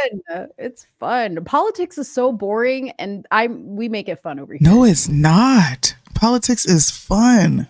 Look at this guy, for instance. What do you think is the last time this guy got laid? Probably last night. Probably not. Okay. You're judging a book by its cover. Didn't Martin Luther King Day just pass? And you judging people based on how they look and not the content of their character? I am. No, I listen. We all know. Let me not disrespect Dr. King like that, because I'm gonna let y'all. Please disrespect Dr. King, because he's not the man that everyone thought he once was. I'm gonna let y'all believe what you want to believe. So we ain't here to talk about today, okay? That people are crazy. Hey, man. Hey, was he playing a small town? I have no clue. I have no clue, but I got a bunch of different feeds pulled up. I really don't want to watch Fox News. I could pull Fox News up right now, but I don't want to watch it. Slow down. Yeah. So, okay. So when they talk, so you've seen a caucus before, correct? Yeah. So when the candidates get up here to talk, are they all going to get up here to talk, like one by one? The winner will. Oh, the winner will. I don't know if they will show the conversations that they had earlier. I'm not sure. Gotcha. Hold on, let me see. There's Nikki Haley right here. Here you go. If I'm the candidate, then the entire election is going to be revolving around, the high prices, the open border, the crime, our restoring our military. Polling shows Trump supporters are the most passionate about their candidate. There's less enthusiasm for Nikki Haley or Ron DeSantis. So will their supporters be less jazzed about going out in freezing temperatures to caucus? We'll find out later. Despite businessman Vivek Ramaswamy trailing in the polls, his supporters say there could be a big upset on caucus night. I think when you love a person, like in what they're hearing, and it's just not who you're going to vote for eventually, you make it out to them. Like I hate going out and this stuff, but I want to be here. Like when you're excited about your guy. Because I love Trump. Support him. Does that not make you cringe when people say this? Like, how do you love someone that you've never met? You have never had a conversation with this dude. You don't know what the hell he's like in real life. He could be a total asshole. And you're saying, I'm going to go out in the cold for somebody I love. What do you love about Trump? Well, that is so cringe to me. They love the country. I could understand going out in the cold for that. I love what I have seen for the most part from Trump. That's what I'll say. I don't know Trump. Okay. I'm sure just like me, there's things about Trump that are unlovable, and are terrible. But I can understand like why when people say I love Trump, I don't think they actually mean like I love him, I'm in love with him. They love what the man represents to them. That's what it is. That's what it is. Just somebody don't let the man age. Let him run again. Let's extend the voting. See? It's gonna No, be a bro. sad day. When he dies, people are going to lose their mind. That's ridiculous. Here's my thing, and people get mad at me. I don't give a fuck. I'm gonna say fuck today. You don't even love Jesus this much. That's what bothers me. This is a freaking human. Yes, he did amazing things for the country, but why can't we? How come people don't show Jesus this much love outwardly? Why? That makes me so sad, bro. It really freaking does. It is sad. He's a dude. You guys are treating him like Obama. Exactly the way Obama voters acted is how conservatives, Republicans, right-leaning people, whatever. It's exactly how you act. You're doing the same thing. How can you even talk shit about Democrats when you're being one? Joe Collins says C-SPAN. Thank you.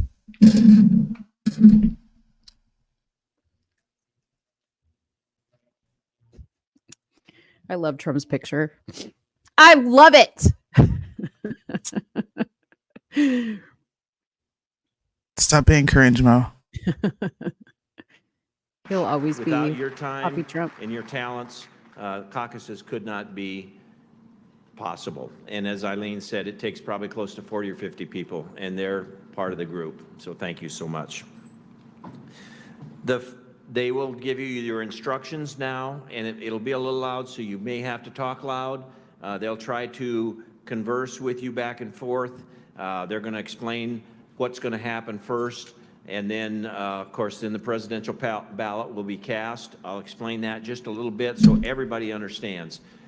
The first thing these people have to do is they have to get elected as a permanent chair and a permanent secretary. That's the number one thing. And then they will go through the process of things that are going to happen. Then it'll be the presidential ballot. Then it'll be a ballot for the for the county central committee, a ballot for the county convention, and then discussions on the platform. So I will come back to the microphone once we have the numbers for this group here. I don't know what time the numbers for the state will be in. I've been asked that. I can't tell you that, but I hopefully we'll have our numbers totaled, in 45 minutes or so after we do the election. So, and there will be two, just so everyone understands, once the ballots are cast, they'll go in a bag. There will be 2 counters from each precinct.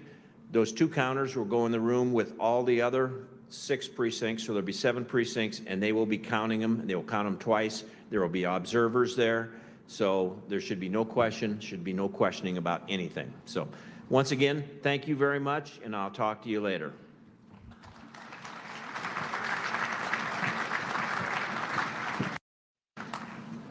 This is Boone, Iowa, who is voting right now. They're about to cast their votes. Did he say 45 minutes? I guess in 45 minutes after they start, we'll have results from them. Let's see. Newt Gingrich and Sean Hannity are talking right now. A bunch of right-leaning psychobabble that I just can't be bothered to listen to tonight, y'all. I'm right-leaning enough for the Fox News. I don't think I want to hear my own rhetoric coming from their mouths. Will any pipes be bursting? Then Haley wins. That is what I said earlier. You think that's going to happen? Listen, CNN projected Trump to be the winner probably not even 5 minutes after they started counting votes. Mm-hmm. Not even 1% of the vote was in, Mo. Not even 1%. So I do think some funny business could happen. I don't know about no pipes bursting, but I do think something funny can happen. Now, do I think she'll win this caucus? No, I don't. Like some of the left-leaning people brought up, New Hampshire might be a different ballgame. Some of the polls that were showing earlier in the newscast, they had Nikki Haley voters discussing some of the hot button topics that they were for or against, and 71% of her voters said that they oppose a nationwide abortion ban. 71%. 23% said that they approved of it. It's the exact opposite with Trump. So I don't know. Some people say abortion is going to be a very tough subject for Republicans. I don't think that'll lose them in the election, me personally, because Trump has made it very clear that he doesn't plan on banning it at a federal level. But I think that it's an emotional topic amongst women. That's all I see. So I don't know, y'all. I think the states have a right to do what they do. If the states want abortion and the constituents want abortion there, then fine, vote for it. If they vote to ban it, then they vote to ban it. Really don't know what else we could possibly say on this subject other than what we've already said. I don't get it. In terms of the polls and what the polls are showing, Trump has been dominating. He's maintaining that lead. Nikki Haley has been moving up in the polls. Here we go. Listen to this. Has she been doing right, or has she maybe hit that top part? Where do you see her future? You know, she had momentum, and I mean, frankly, and what Christie said wasn't wrong. She is spending an unbelievable amount of money between her PAC and her super PAC. I mean, more than everybody else combined. And so that's been benefiting. I mean, TV works, unanswered TV works better. And DeSantis just didn't have the money to compete with that. And so when she was specifically attacking his campaign, and by taking away the faith in DeSantis' campaign, like I said, those people fell off and went to Trump. So it was a little bit of her coming up and DeSantis coming down, losing votes to Trump. But it was they kind of met right there at about dead even. And so, but that is a big jump for her. But I think there's just, the media wants her to be successful, and they have pushed this narrative left and right, because I think regardless of all the polls that say, she would win and she would beat DeSantis, beat Biden, when you look at how many Trump people say they would either not vote or vote for Kennedy, no, she would gut the Republican Party, because she can't hold the Trump coalition together. And so the Democrats would love for her to be the nominee. Just want to direct our attention to the screen right now. As you can see there, that's Trump campaign headquarters in Iowa, waiting for former President Trump to come out and give his victory speech. He is the projected winner of the Iowa GOP caucuses. How many delegates he ultimately gets out of that 40 still to be determined. But he is the winner, and we're going to see him speak at some point throughout the night. We don't know exactly when. Terry, I want to ask you just in general about the Iowa caucus. I believe we're 158 days away from August 10th, when the Iowa State Fair essentially kicked all of this off. Why Iowa? What makes Iowa significant? What makes this caucus significant? What do you think so far? What do you think's going to happen, Mo? So I'm looking at the CNN polls, and yeah, I'm really confused. Not that I don't want Trump to be the winner, but as I go, it shows you here that obviously the counties that are in, and there's so many counties still no votes have been counted for, and it's pages upon pages. I mean, I can go through each one. If you guys want to go to CNN's website, I'm just there because why not, right? Like, who cares where we're looking at this information? But there's a lot of counties still not accounted for. And just like I wasn't okay with this when we were in the presidential election and they were calling for who the president was, and most of you guys were like, this is bullshit, they shouldn't be doing this. Why is this okay now? Why is this okay now? And I am a Trump lover. Okay. But why are you guys okay with this right now? I am a fair person. And although I am not a Democratic voter, I don't want these people to be in power. This system needs to work fairly across the board for it to work. Okay. For it to be a system we can trust. And I don't care who the candidate is. This needs to work the same. And we need to demand that it works the same. Because otherwise it is bullshit. And, I posted this comment from Mike saying, what if Trump has been the plant? Honestly, Mike, I don't think that's too far off. At this point, anybody could be a plant. Anybody could be a plant. Like, I don't believe that any candidate is truly 100% picked by the people. I don't think that's ever been the case, to tell you the truth. Facts. And if we think that, I think we're dumb. Facts. I actually agree with you. I'm looking at these polls as well. These are county results. Yeah, it's crazy. There's zero. Adams County is not there at our county. Excuse me, sorry. Oh, well, there's an update in 6 seconds. Let's see if we get some Audubon, Benton. Let's see if we get some of these update. Watch what'll happen. All of a sudden, Trump won't be the leader, and people are going to be like, "The election was rigged." That is so true, dude. I just read to you guys because I don't know the facts of this Iowa caucus, but I wanna restate this again. An important fact to know that the caucus has not been a reliable barometer for national support. Ooh. None of the winners of the last 3 caucuses went on to capture the party's nomination. So my question as somebody who doesn't really know much about the caucus life is, why do we even care that much at this point then? Why is this that important? Isn't that important?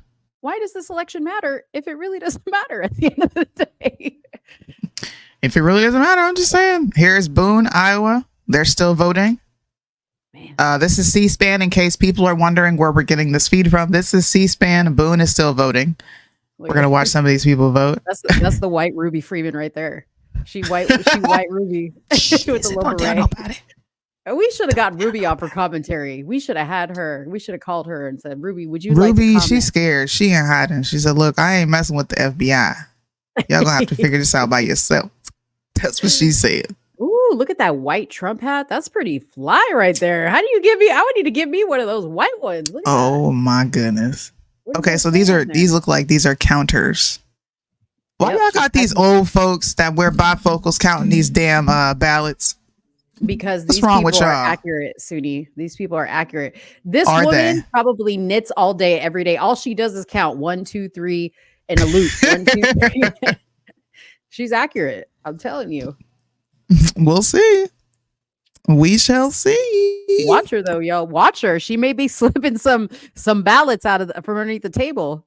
Keep your eyes Look at on her. this. Don't let the red beret fool you. NBC has now projected Donald Trump to be the winner of Iowa. You know, we lost a bunch of viewers once we started being extremely objective. When I was on here just playing, Trump's going to win. How many people think Trump's going to lose? I think he's going to be the winner, hands down. There's nobody else, Trump or no one else. I had 50 viewers just sitting here watching me. Once we started getting into the... Do you think so? I don't think it is, because this is Facebook. Our YouTube viewers are consistent. It's Facebook. I had 37 people watching via Facebook. Now it's down to 9. Maybe Facebook is dropping them? No, I think, see, you're giving people too much credit. Okay. People never mind. Don't like, this is my, and I know this because I know my demographic on my Facebook. These are staunch Trump supporters, bro. You cannot say anything about Trump. Nothing. If you show any ounce of support or support things that they deem support for Ramaswamy, they're going to tell you you're a George Soros plan. Stick around. Listen to some objective, excuse me. See? Then 15, then 7. People, when you don't say what they want to hear, they drop, bro. I'm telling you. They're upset. I'm sorry that I upset you. I let you know from the very beginning. I'm not voting for Trump. I'm not. And I'm going to get on to... Come back. What you mean come back? Come Oh, on. I thought you were talking about me. We'll talk sweet about Trump again. Come back. Mo will. I won't be doing that. Right. You know what? While we're waiting, have you seen this video?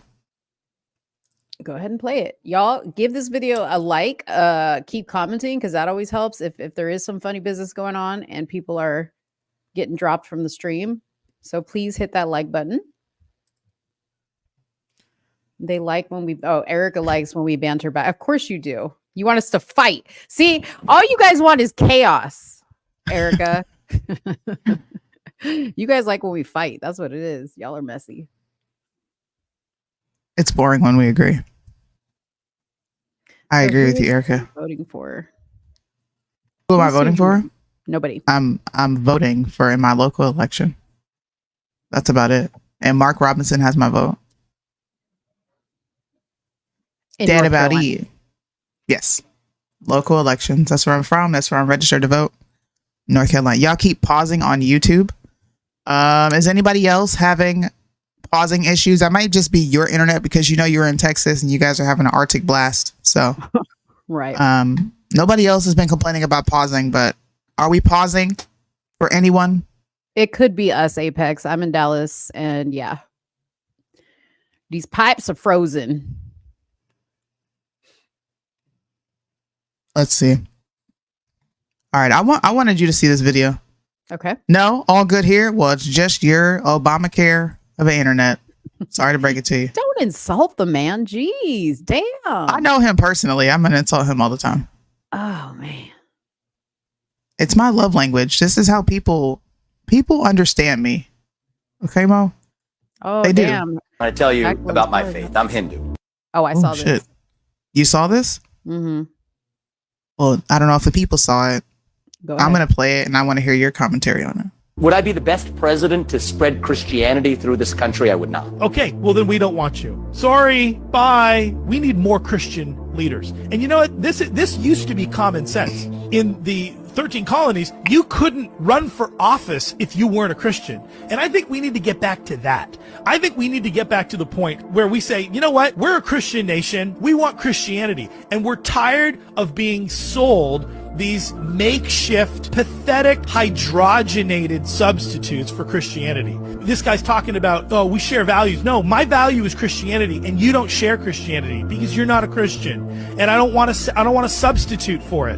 Why should I compromise? Why should the majority of Christians compromise? It's the people who aren't Christians. They should be compromising. If they want to come to a Christian country, then they compromise and they abide by Christian law. But we're not going to compromise. Why should we bend over for these people? Why should we say we're going to take our Christianity and we're just going to go hide it over here, and you can have your religion, and your religion can be the one that we worship and celebrate and praise, and and we'll just kick our creed to the curb. No, Christian consciousness needs to rise. Now, Why you put me in the position to make more viewers drop though? how are you gonna make more viewers drop? Because they're not gonna like my answer. Who cares? I don't like your answer sometimes. No, I don't care. I don't care if they don't like my answer, but I'm just saying, prepare yourself, people. I don't know who this guy is, but I'm assuming he's a Trump supporter because he's attacking Vivek. But I got news for you, and I'm for Christian values. Okay, I do. Number one, we're not going to find somebody who has 100% Christian values. Number two, Trump definitely doesn't have Christian values. Say it again. I said Trump definitely doesn't have Christian values. So if this guy is in fact a Trump supporter, keep it real, bro. Because if you're attacking Vivek, you got to hold Trump to the same thing. Okay. Now, that being said, we're never going to find the perfect Christian candidate. It's never going to happen. Never going to happen. I'm just saying, in politics at least. Okay. Because you got to be dirty to be in politics. So everybody. Yes. All right. Listen, I agree with you. Oh, okay. Number one, was our country founded upon Christian principles? Abso-fucking-lutely. Yeah. You can look at the Constitution. You can look at the Bill of Rights. You can even look at the Articles of Confederation before there was a Constitution. And you can see that it was inspired by the Bible. The first 10 commandments. It is what it is. But let's get real. 1776 has came and went, and our country is no longer operating under Christian principles, morals, and values. If it was, we wouldn't see half of the stuff we see here today. We wouldn't see this even inside battling within these political factions, right? We wouldn't see Democrats and Republicans warring. We wouldn't hear Republicans complaining about Democrats having all this control if it was a Christian nation. Yes, the majority of the people here are Christian. For sure. But for this dude to say, number one, I'm going to fact check you because you said you could not run for political office unless you were a Christian back when the 13 colonies were first formed. I could have swore that the reason that they left Britain was to escape religious persecution. Correct? So everything else he was saying is a bunch of hogwash. Who is that guy? I have no clue. I've been trying to find out who he is for a couple hours now. But if you are voting for Trump, shut the hell up about Vivek being Hindu. I did a whole live this morning where I literally went down the line of how many pro-LGBTQ initiatives and pieces of legislation that Trump supported. 2022 in December, there was a Spirit of Lincoln Gala that happened at Mar-a-Lago. Do you know what they were in there celebrating? They were celebrating that same-sex marriage was codified into law. What are you talking about? I remember. Shut up. Christians are bothering me. I can't vote for Ramaswamy because he's a Hindu. And half of you are only parroting the shit that you heard Bryson say. Bryson's not voting for Trump, which is why I'm like, hey, you want to call him out for being Hindu? I'm here for it because you're not voting for Trump. But if he was voting for Trump, I'd be like, bro, I'm going to need you to keep that same energy with Trump. He supports abortion. He's pro-choice. He supported the death jab. Or did we forget? He calls himself the most pro-LGBTQ Republican candidate and president. And the log cabin Republicans call him that. So are you going to keep the same energy with Trump? I doubt it. I doubt it. Definitely not. I wasn't going to bring that up, because people get sensitive. I wasn't going to bring it up. See, this is 7% of the vote in. We got Trump at 49%, DeSantis at 22%. Nikki Haley is trailing at 20% behind DeSantis. And they're calling Iowa for Trump. David, we thank you for your analysis. Let me see what they're saying. Iowa. Jacob, talk to me about what you have and what you're seeing and just thoughts. I mean, you've obviously covered a couple of campaigns now for us, and you've been out there in Iowa for a while. Any surprises for you? Turnout. I know, we also, in addition to projecting, and I want to speak quietly, the caucus thing is over, but I just, nobody makes an announcement about the NBC News projections. In addition to projecting that former President Trump has won the caucus, we projected the turnout will be significantly lower. And that's also true here in Wapello County, Tom. They say about 1,000 people are here. I can't stand you. Chair. Last time Me? it was almost double. No, Red Pill. Red Pill. The results as well. Let's go in there and see if I can just sort of snake. He's an American. They're just finishing. Stop being racist. Putting the results up on the board. This is like saying because your last name is Jones or Johnson, or what's another Blanks? That's a heavily black last name. What else? Crockett, Crosby. That's like saying if you have that last name, then you're not American. This man was born in the United States of America. Don't be a Democrat and be racist. You're being racist, Red Pill. Look at all those white supremacists. Shouldn't they be scared? That's funny. Oh, God. I would vote for Jones Johnson. I said Crockett. He said Smith over Ramaswamy. And then that's why this country is in the condition that it's in. Because we are qualifying people by their last names. So then let's keep the same energy. Shaniqua, Shanae, Bonquisha, Quanisha, none of those people should be afforded a job or any opportunities in America because their name is not American enough. What you talking about? Even be allowed. You shouldn't even be allowed to go into the White House because your name is not American enough. I'm just saying. What you mean Shaniqua ain't American? Bonquisha. What do you mean? Bacon Bonquisha. See, Red Pill says Shaniqua is very American. I agree.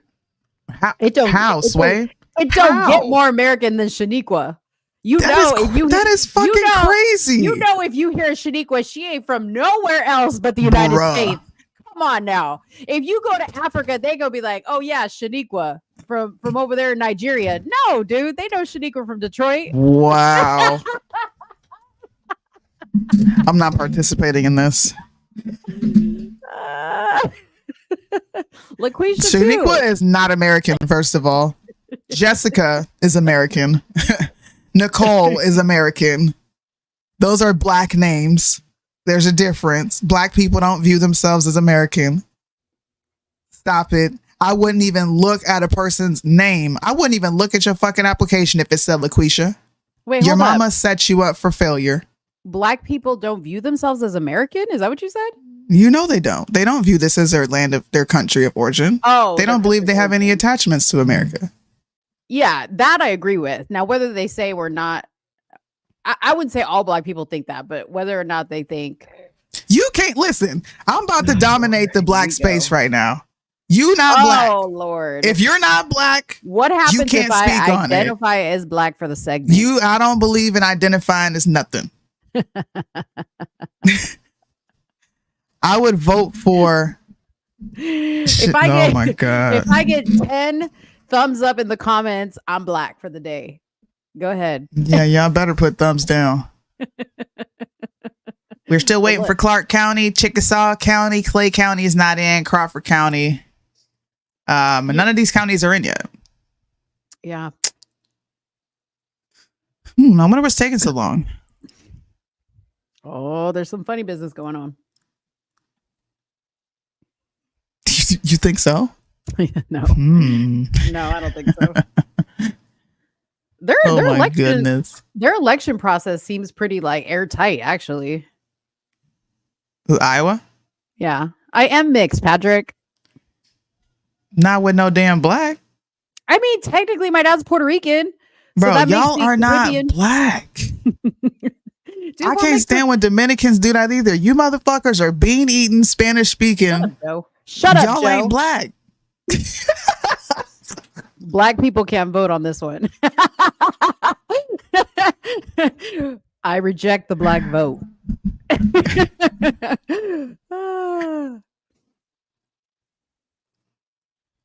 He said They're that ballot sounds Black. counting right now. This is Iowa.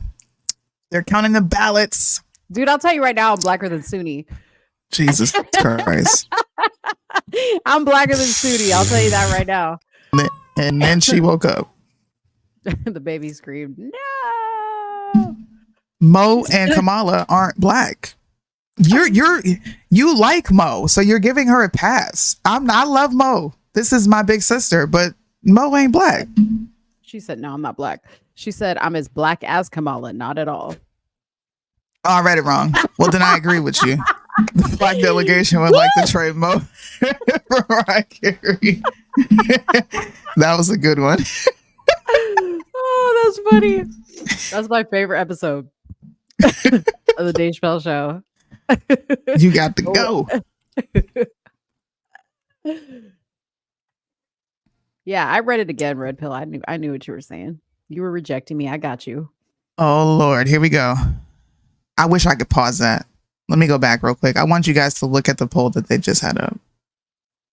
Why y'all doing this to folks? Why y'all doing this to people? Hey, I'll be right back. Sorry, guys. Step away from me.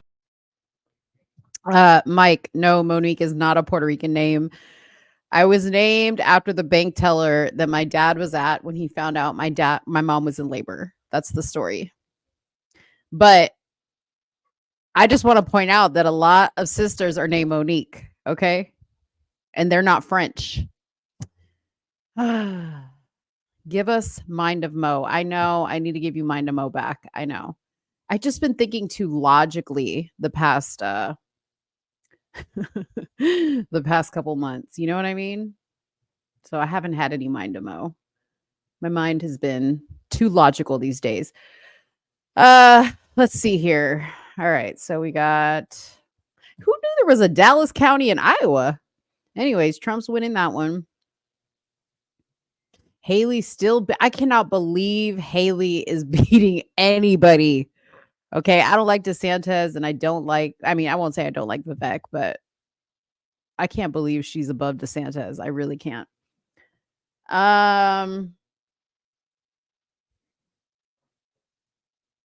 Is ice hot or cold?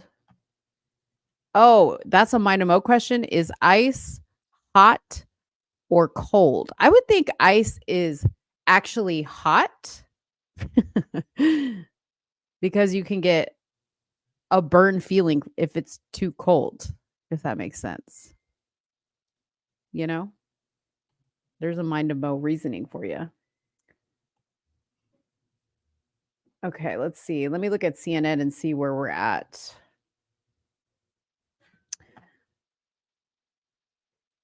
Let me share my screen.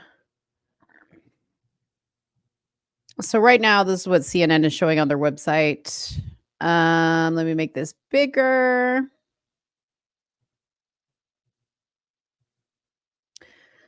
So we've got Donald Trump at 52% of the vote.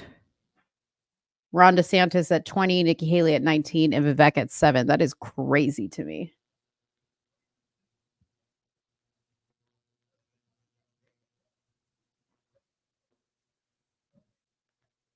I like how they put white on everything. I would never vote for a woman, but she is more rooted in America than Ramaswamy.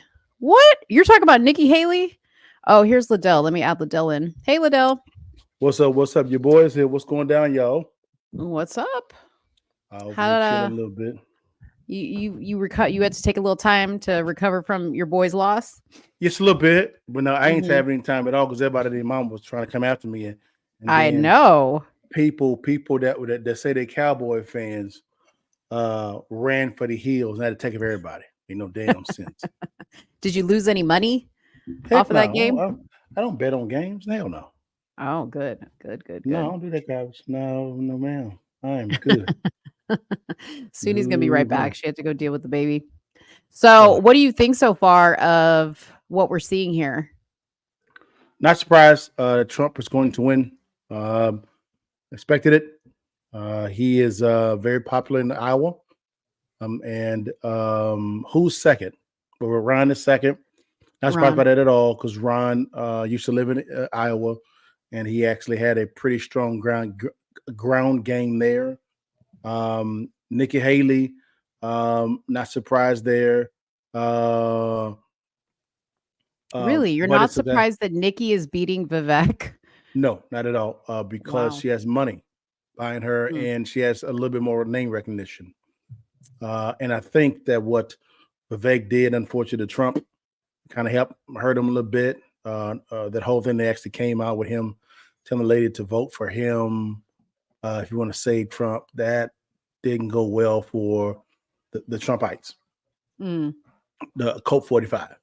And so that's what's going on there. I mean, even if Ron DeSantis and Nikki Haley combined, they were still lost.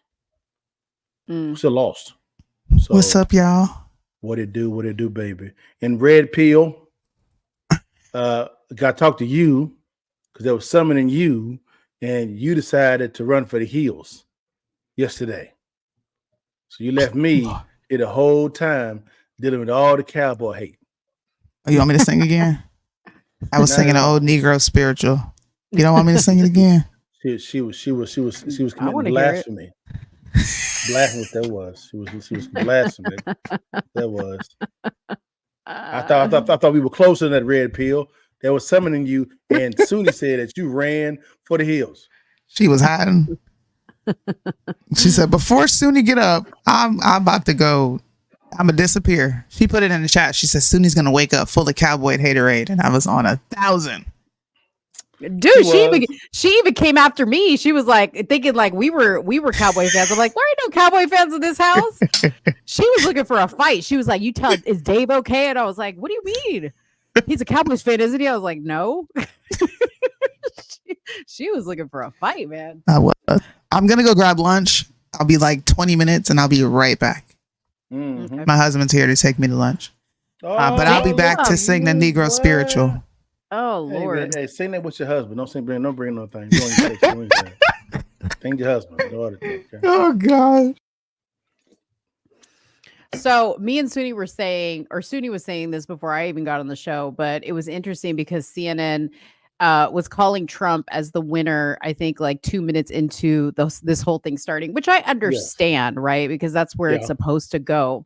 Yeah. But I don't know. That just doesn't sit right with me. Like I didn't like that when they were doing it in the primary elections during the presidential elections, and I don't understand why they do this now. Now you may be the person to best explain this to me, but when I was reading up on the Iowa caucus, Okay. it said in here that because I didn't know much about the Iowa caucus and why it was important. But it said in here that the state has not been a reliable barometer of national support. None of the last 3 Iowa caucuses went on to capture the party's nomination. Correct. What is that? So why then? How is this such an important election if it really doesn't determine anything? Number one is for ratings. This is great for the legacy media to run on and pipe up, so that can generate revenue for ad buys. So it's a business decision. Number two, they use it as a barometer to see who the people are behind, and this is more of a party issue. So the Republican Party is saying this is the first caucus or so-called election in the union. So this could kind of let us know how things are kind of panning a little bit. And for Trump to win the way he won, even with going through what he's going through, and they called it early. This wasn't no down to the wire. It was 15 minutes in. Oh yeah, just a couple minutes in, they were already calling it. It was that. It's hard to beat someone that has the name ID of president. It's very hard to beat someone that does that, right?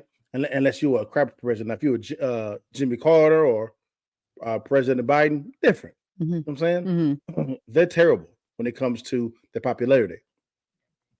But Trump, you got to understand, guys, 75 million people voted for this man in 2020. It's a lot of people. He won Iowa easily.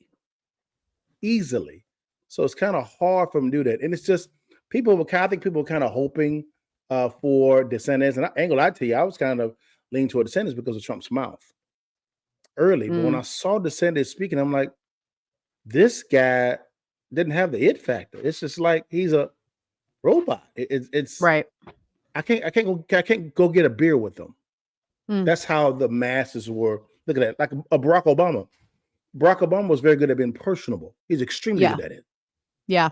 He's one of the greatest narrators I've ever seen in politics. Yes. He was that good. That good. Yeah. Vivek is very good as well. He's probably one of the most skilled debaters that I've seen in a long time. Vivek was. Vivek just put his foot in his mouth a little bit with this 24 hours before that time frame. So I'm not surprised at all. I do see he'll come in fourth. I think right now, if DeSantis wins, that's great for him in this campaign when it comes to him coming in second. Nikki Haley is going to spin it if she comes in third and says, well, you know what? We actually came in second because we kind of really tied DeSantis. So the parameter for DeSantis is going to be New Hampshire. Right now, he's behind Haley. He's behind. Yeah. I mean, look at this. It blew him out. Yeah. For sure. Blew him out. Come on. I mean, 25,000 to 9. Come on. And you put them together, he still wins. Yeah, that's true. Come so on. the next excuse me, the next caucus is January 23rd in New Hampshire. Yeah. And then we have South Carolina February 3rd, which is the Democratic primary in South Carolina. Yeah. And then February 6th and 8th for Nevada. Yeah. February 8th for Virginia Islands, and February 24th, South Carolina. Which one of those, and there's other ones obviously, but which one of those upcoming ones do you think are going to be more interesting and not so like black and white as far as who you think it's going to lean towards? New Hampshire. New Hampshire, because right now they're saying that Nikki Haley's at like 30. Yeah, she has more momentum there. She had 20, something like that. 30. I think Trump is at 40, 45. And so they're spinning this, hey, she's gaining. And I'm like, guys, you could tell who they're behind, the Democrats as well as the rhinos. They really want Nikki Haley. Yeah. Because she'll say anything just to get she'll say anything to get a vote. Right. She said anything. She flip flopped so many times. I'm like, this is Sunni filleted her. You filleted her. I mean, I don't even have to even join in on the fun. Y'all did a great job of doing that. Yeah. She's flip flop. Yeah. Can't be trusted. Sorry. You know what? I'm gonna find this stream because I think Sunni left us with no audio. So Oh, wow. hold on 1 second. Yeah, because I can't control her audio on this stream. This is her computer. I think Joe said C-SPAN. Yeah,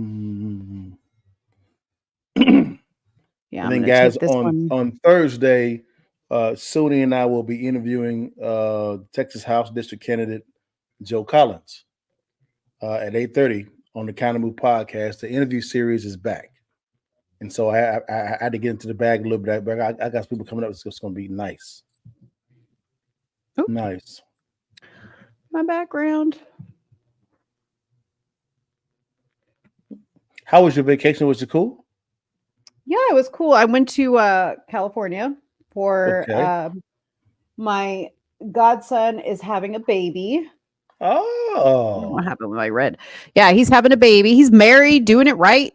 You know, his wife got good. pregnant, and they're having a baby. So yeah, I went to go see Mm. him. And California was cold, man. Yeah. I was up there by kind of like Riverside, where Set is. Okay. Okay. So Okay. yeah, I wanted to meet up with our friends, the parents of Temecula County, but I didn't have time to do that because that's actually where I was in Temecula. Okay. So yeah, it was good though. Cool. Good. Cool. Good. Yeah. Good fun. I think Trump is Trump speaking right now? Or no. Hold on. Sorry, I had He's this speaking? pause. C-SPAN doesn't have him speaking right now.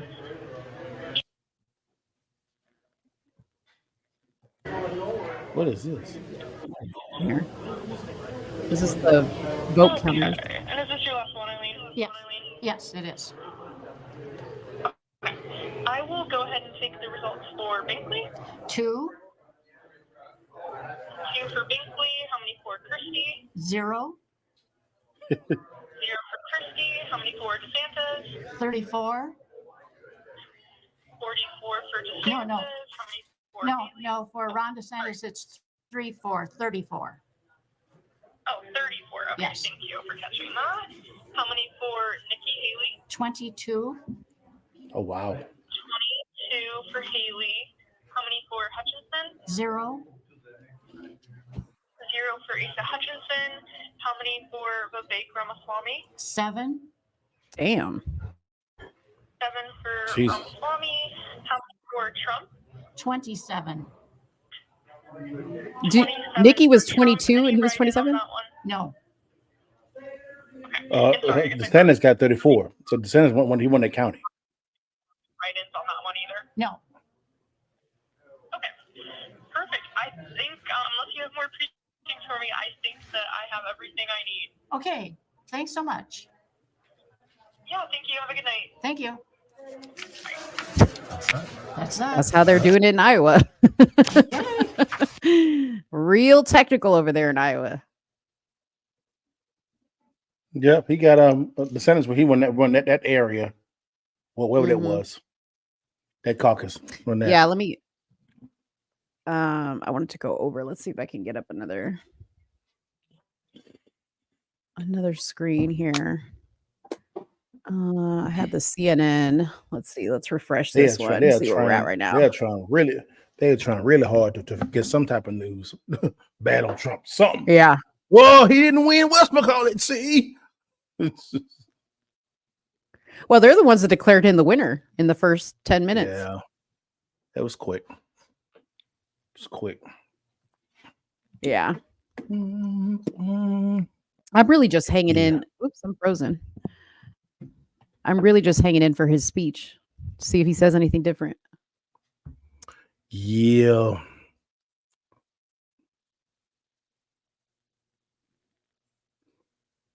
Man, I'm frozen. I mean, They got to have me frozen with an ugly face. There you are.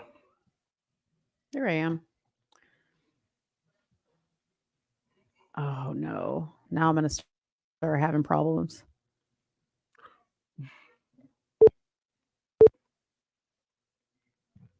What was that? Okay. I don't know. I just heard a beep. Me too. Me as well. Let me stop. I'm gonna stop sharing my screen real quick just to see if that helps. Let me see if I can share mine real fast.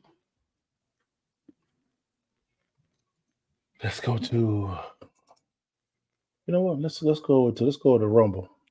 Rumble may work a lot better. The only thing with Rumble is we have to deal with people's commentary over the video. Yeah. Yeah.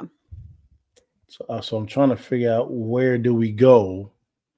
Okay, let's go to Go to C-SPAN. That's where I was at. So did you see what Trump said about Vivek on his Truth Social? No. All right. Let me put that up here because I think my thing is done spinning. So I was reading this earlier, and this was stemming from a video you may or may not have seen of Vivek talking to a voter in Iowa where he said to her, a vote, I if saw you that. want to, if you want to save Trump, you vote for me. Yeah. So Trump said in response to that, Vivek started his campaign as a great supporter, the best president in generations. Unfortunately, now all he does is disguise his support in the form of deceitful campaign tricks. Very sly, but a vote for Vivek is a vote for the other side. Don't get duped by this. Vote for Trump. Don't waste your vote. Vivek is not MAGA. The Biden indictments against his political opponent will never be allowed in this country. They are already beginning to fall. Then he followed up today with a vote for Vivek is a wasted vote. I like him, but he played it too cute with us. Caucus tonight, vote for Donald Trump, build up the numbers, blah, blah, blah, blah, blah. Yeah. It's Typical called competition. Trump. Yeah. It's called competition. So I'm not surprised you said that at all. That's what he does. Number two, what Vivek did actually on screen was kind of sly too, as well. So we got to get that. Let me see. I see yours is freezing. Mine is not. Oh, there we go. Let me see if mine shows. Share screen.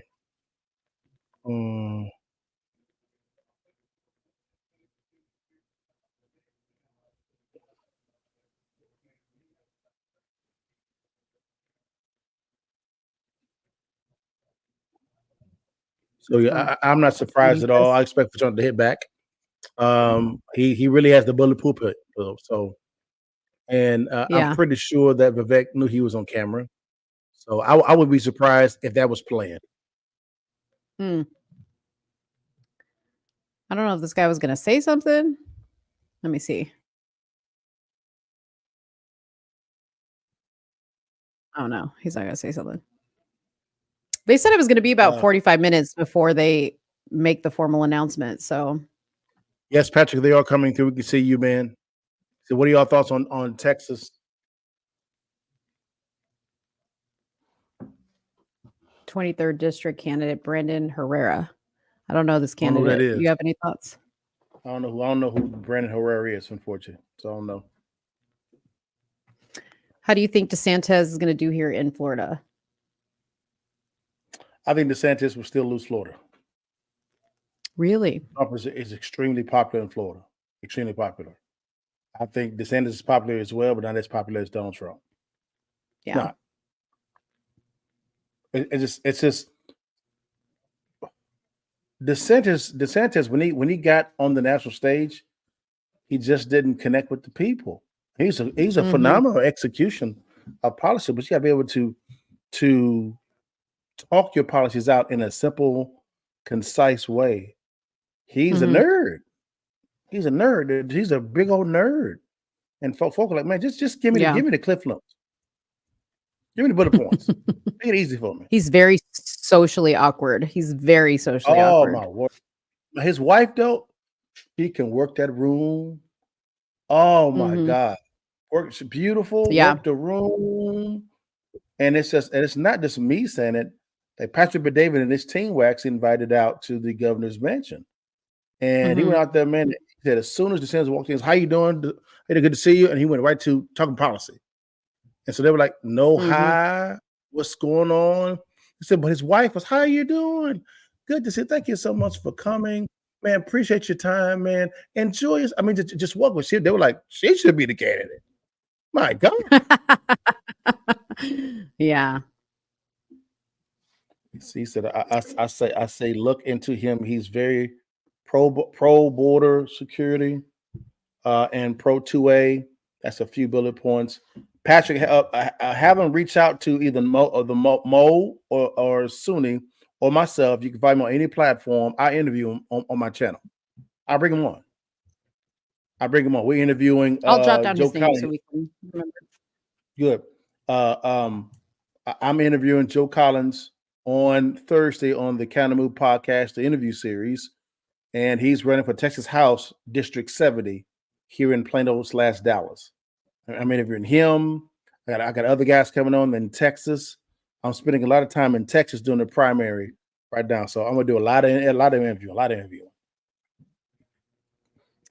So, have your thoughts changed on whether you think that they might try to usher in Michelle Obama? No. Really? See, my intuition is telling me they are going to bring her in. No. What I'm saying is, okay, now I see the question. My intuition has changed. I believe that there's a chance she can come in.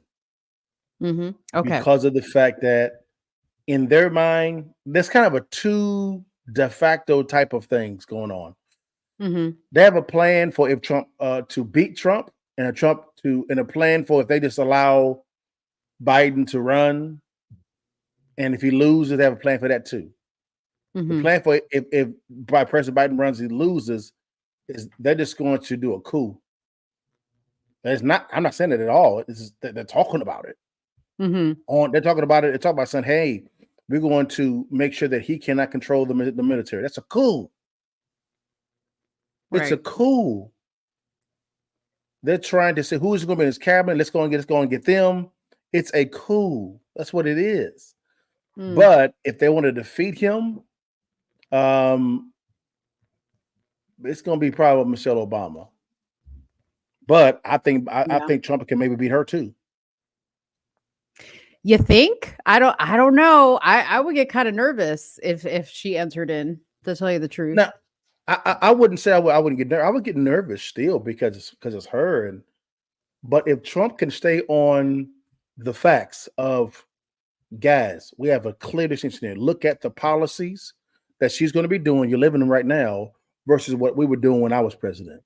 You tell me which one was better. Racist. Okay, but none of all that. Look at your bottom line. Look at your freedom of speech. Look at this prosecutory discretion not being enforced right. Look at all this. Look at the inflation. Again, are you better off now than you were 4 years ago? That's a question. Still on that, he can beat her.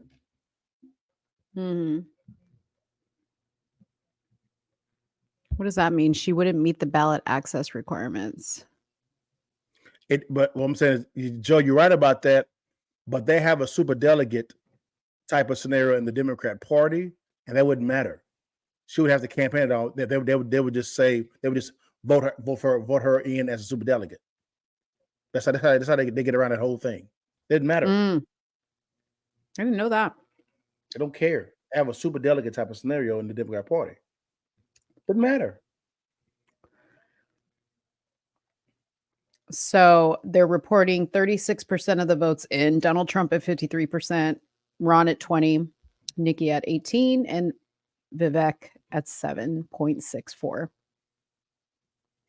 What is Trump at 50? What is he? 53.26%. So he's going up. He's going up. Yeah. And they're not even halfway done yet. Okay, Patrick. Yeah, if you could, Patrick, give me his info. I'll reach out to him and have my team reach out to him to interview him, and we'll bring him on.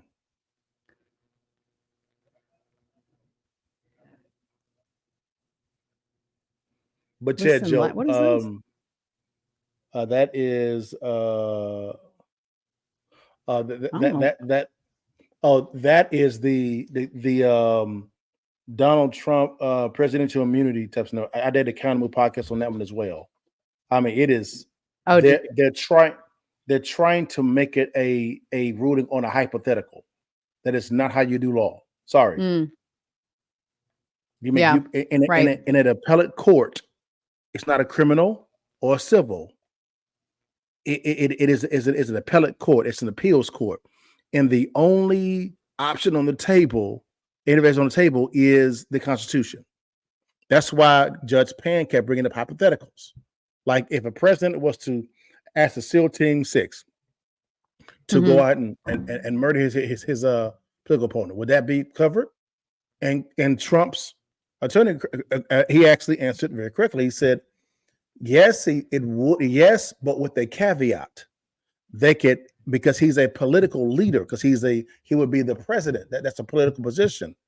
And in Section 2, Article 4, it gives a prescription on how to resolve that. They can be a rushed impeachment, and then you can also convict them. It's literally in Section 4, Article 2. It says impeachment and conviction. It's simple. It's not hard. Right. Joe said, nope. In order to get on the ballot, she has to meet the state's requirements. Yeah, I'm rocking with you, Joe. I'm not disputing that at all. But how they're going to skirt that, man, is at the Democrat National Convention. They can usher in that way. Because what they could say is Biden could say, I'm going to step down because of health reasons. And they say, we'll elect Michelle Obama. And Michelle will have to go on the ballot. And every Democrat state is going to put on there. And you better believe no Republican state is not going to put on the ballot, because then racist. It's chess, not checkers. Let me put. Oh, you had your stream up here. Did you want to put it up there? I don't see it anymore. No, it's all good. Don't worry about it. Okay. You got it. Yours is working just fine. Yours is Okay. working fine. I didn't know if mine was still messing up. No. Trying to see. I'm going to go to CNN's page because I like the way theirs looks better. It does. The clown. I call them the Clown News Network. See, look at that. They're already, bam, Trump wins Iowa. It's already easy. It's already a headline. Yeah. Mm-hmm. He's already spoke already. Okay. He has? Via his. That's what I've been waiting. Oh, okay. He hasn't like given his actual. Okay. No, I was like, wait a minute. No. Oh no, he is. He's gonna talk a little bit. Yeah, that's what I want to hear. Look at the map. Look at the map. That's crazy. Yeah. Look at the map. Look at the map. This is crazy time. Yeah. What up, Cash, man? I ain't met you at all, big dog, man, but I saw the interview with you and Chad Jackson this morning, this afternoon, as well as your boy Russo. And I saw all you also on somewhere in the middle last week, man. Good to meet you, big dog, man. Enjoy the conversation today, man. I didn't know he was on. What'd you say? He was Russo, on Chad, but he went on Chad Jackson. No, Chad and Cash were on Russo's live. Show. Yeah, oh, okay, live. gotcha. This is great discussion. Great discussion. I have to catch that. All right, so this is just breaking down the different counties. So let me just see how many counties are still yet to be counted. We've got Audubon. Oh, there's quite a few in here. There was like a lot missing earlier. So let's see. We got one. Calhoun is still zeroed out. Cherokee still zeroed out. And Asa Hutchinson, he actually endorsed Trump. So, oh, did he? He did. Asa did. Yes, he did. No, did he? No, not Asa. I'm sorry. The North Dakota governor, he actually endorsed Trump. He's trying to get a cabinet position. Okay, 4, 5. That's what I'm saying. I think Vivek would be a good Secretary of State. Oh, hold on one second. My thing went out. Hold on. Okay. What happened? Is it back? Oh no. Yeah, you're back. That's not. You That's not what I switch sides. Why? Why did you do that for? Well, it's up.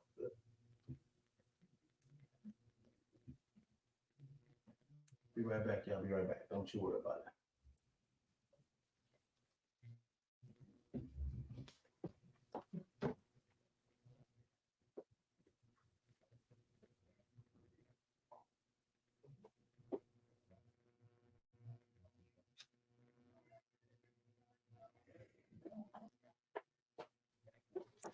Patrick, if you want to send an email to either let's talk darling at gmail.com, or you can just send it to somewhere in the middle USA at gmail.com. We'll pass the information on to Liddell.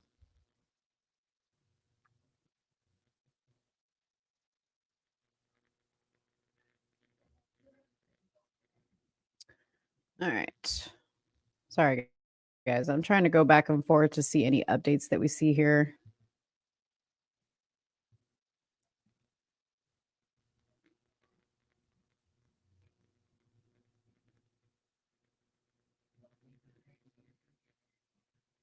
Vivek is a Democrat implant. There you are. I'm back. I pressed the wrong button. My bad. What do you think? So I was going to ask you before, because this comment came up, but Vivek, Christine's pretty hot. Okay. She's been coming in hot all night with the comments, but she said Vivek is a Democrat implant, and people have been getting very aggressive, like, with Candace, for instance, or anybody that wants to say anything positive about Vivek. Now, he's not going to be the person I vote for necessarily, but I don't think he is a terrible candidate. I just don't think he's ready for the presidency yet. Do I hope he is the future, possible candidate? Yes, absolutely. But for this election, I'm going to go for Trump all day. But what do you think about these people that are getting very, very tribalistic, like they have, like they've always been when it comes to Trump? Sure. But that say things like this. Well, I'm not surprised. That's what people do during election time and other issues. And election season kind of goes on to the social issue as well. Also, very few voters think it economically. They think more socially when it comes to elections, and I think that's a problem, because you negate the economics behind the the policies that someone is pushing. And so that's how we got into this position now when it came to President Biden. Is he actually said what he was going to do when it came to all the issues, and you still voted for him. And a lot of people are complaining about him, but I'm like, but you voted for him. That's what he said he was going to do. Why are you complaining? I'm confused. But anyways, but is he a Democrat plant? Possibly, but I really believe that him and Trump have a deal behind the scenes. You do. I mean, I even said at one point Trump could be a Democrat plant. If Vivek is one, why couldn't he be? Anybody could be a plant at this point. I mean, that would be a great plan, to have someone fight your battles for you while you fight the legal battles, which he's winning that, and someone that can speak as eloquently, as succinctly as Vivek is something. I could even say what happened with the hot mic on, because Vivek knew he was on the camera. He knew he was. For him to say that could have been a plan. It's chess, not checkers. Yeah, exactly. Patrick, just use the email that I sent you and just send me the guy's name and you link to his socials if you have that. You don't need to send too much. I mean, we could probably look him up by his name. That's fine. That's fine. I will reach out to him, see what's going on with him. We'll ask some questions. I'm very familiar with Texas politics. I live in Texas as well, and I ran for the Texas House in 2020. So I know exactly what's going on with the border, 2A, school choice, you name it. We're gonna get up in that thing. Oh man. Let's see if there's any change. Yeah, he's still moving up. He's still moving up. He went from 25 to 27. He killing the game right now. No surprise. He's killing it. Not at all. Supposed to be. I'm not surprised at all. I'm like, this is what he's supposed to be doing. I would not be surprised. No, I mean, if- I'm not if- surprised at all. I wouldn't be surprised if it was a Donald Trump DeSantis ticket. I wouldn't be surprised. It's chess. As DeSantis as his VP? No. Because DeSantis needs help resurrecting his political career. Well, why not be the VP? Dang. But after, as hard as he went after him, you think he would do that? It's as hard as chess. Trump went after. He's trying to Oh, win. Lord.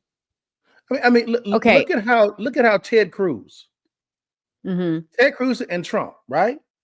They were going at it. I mean, Trump went after his daddy and his wife. Winded up endorsing them, becoming one of his biggest advocates. Trump was thinking about putting them on the Supreme Court. True. Okay, let me ask you this. So this was from a post from the Offbeat Effect. They predicted this in December. Sure. That they said this is who they think Trump is considering for, this is top 10 for VP picks in 2024. So number 1 was JD Vance. Number 2, Ben Carson. I don't think this is in any order of importance. This is the one that they really predicted is probably going to be his pick. And I've never heard of her. I know she's in Congress for New York. Elise Stefanik. Stefanik. Yes, she's second in command in the House. Uh-huh. Because she's like the longest serving, right, woman or something like that, isn't she? No, she's not. No, she's not. No? She's not the longest serving. Okay. No, she's just, she took over Liz Cheney's spot when it came to leadership in the caucus when she got kicked out. And what do you, I don't know. I don't know anything. You would say no to. I don't know anything about her. I mean, Sarah, she's okay, but she didn't excite me at all. Mm-mm. Okay. Sarah Sanders, Kristi Noem. No. Maybe. That's the other one. Yeah, I thought too. Tucker Carlson. Nah. Byron Donalds. Yes. Mm-hmm. Carrie Lake. No. Why do you say no about Carrie Lake? She's not ready. She doesn't have executive and or international experience, because typically the vice president goes across the seas to negotiate on behalf of the president and the nation. You need somebody that has to have that international experience. Mm-hmm. And that's done in some form or fashion. Yeah. Nancy Mace. No. And this one, number 10, Nikki Haley. Hell no. I would say the two I look at is top 3. Byron Donaldson. Yeah. Kristi Noem. So I think she's the prettiest governor in the nation. She's beautiful to me. And Elise Stefanik. Okay. So those are your top 3. Yes. Did I say Ben Carson? Yes, you did. He's not no. One of the other. You don't think so? I would make him the Surgeon General. That would be his whole thing, because that's in his wheelhouse. Yeah, I agree. All right. Why not Tucker Carlson? Patrick, why not Tucker Carlson? He's a novelty to me. I mean, well, he's good at his job. I love him as a commentator. Yeah, I'm not a big fan of. He didn't have any political experience. We're in this mess because folks that so-called had political experience. I think Tucker is more powerful outside of the office. I think that he could rival Fox News. He's that powerful. What would be a good job for Tucker would be press secretary. I don't think that he had a temper to do it. I think the person that should be press secretary, Candace Owens. Oh yeah, that would be amazing. Candace Owens. I will put Kayleigh McEnany back up here again, which is fine. I don't think she'd do it at all because she has a pretty good job at Fox. But I would look at someone that the people can actually connect with. But it's going to be a war every day in the Oval in the press corps. They're going to come after you every day. Yeah, she could handle it. She Patrick, can. I'm putting up the email there somewhere in the middle. USA@gmail.com is where you can send that info to. Yep. Well, what else you got? I'm fresh out of stuff to talk about. Well, just Until we can- I would say, guys, man, hey, don't fall in love with a politician. Make sure the politician's following the agenda. Once you do that, it doesn't matter who that person is. They will never let you down because you didn't fall in love with the politician. Did you push the policies that are near and dear to me? If the answer is no, they got to go. If the answer is yes, vote for them again. Which is why Trump is getting my vote. Nikki Haley's getting crushed. Yeah. Because all the money was behind DeSantis first. And then they saw he wasn't doing that well. Yeah. So the money dried up and went over to Nikki Haley. So if she doesn't have a strong showing here and really in New Hampshire, it's a wrap. You think she'll drop out? No, I don't think she'll drop out. Oh no, they're paying too much money. She's too much in love with money. She will never drop out. Yeah. Yeah. She'll never drop out. If she loses, what are the next what are the caucuses? The next caucuses? What are that? You have hours, and what else you have? Hold on. Let me look it up. Hold on one second. Let me take this down real quick while I search that. The Republican National Caucuses. I got it right here. All right. So we got New Hampshire on the 23rd, South Carolina on the 3rd. That's the Democratic one. February 6th and 8th is Nevada's Democratic one. February 8th, Virgin Islands. February 24th, South Carolina GOP. February 27th, Michigan primaries. March 2nd, Idaho and Missouri, Republican. March 3rd, Washington, D.C., Republican. March 4th, North Dakota. Yeah. March 5th is Super Tuesday. Mm-hmm. March 12th,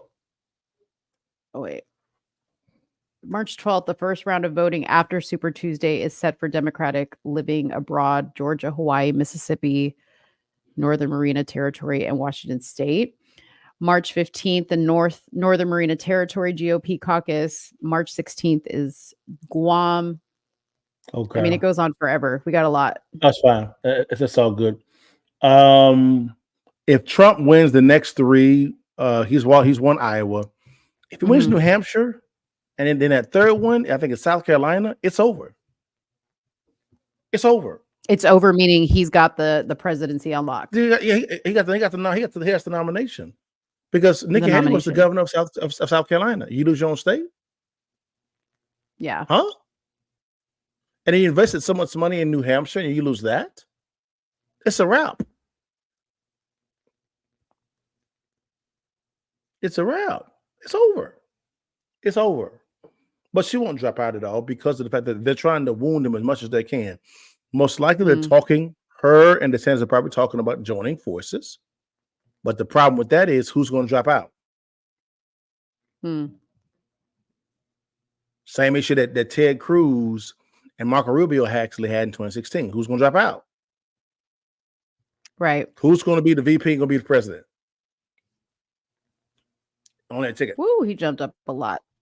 32,000. Told you.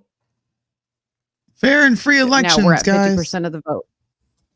Come on, y'all. Stop. Let's stop the cat. Thank God you're back. I have to. Suni, I'm gonna let you put your thing back on because I couldn't hear yours, so I had to put mine on. So I'm gonna take mine down. I'm gonna run to the restroom really quick.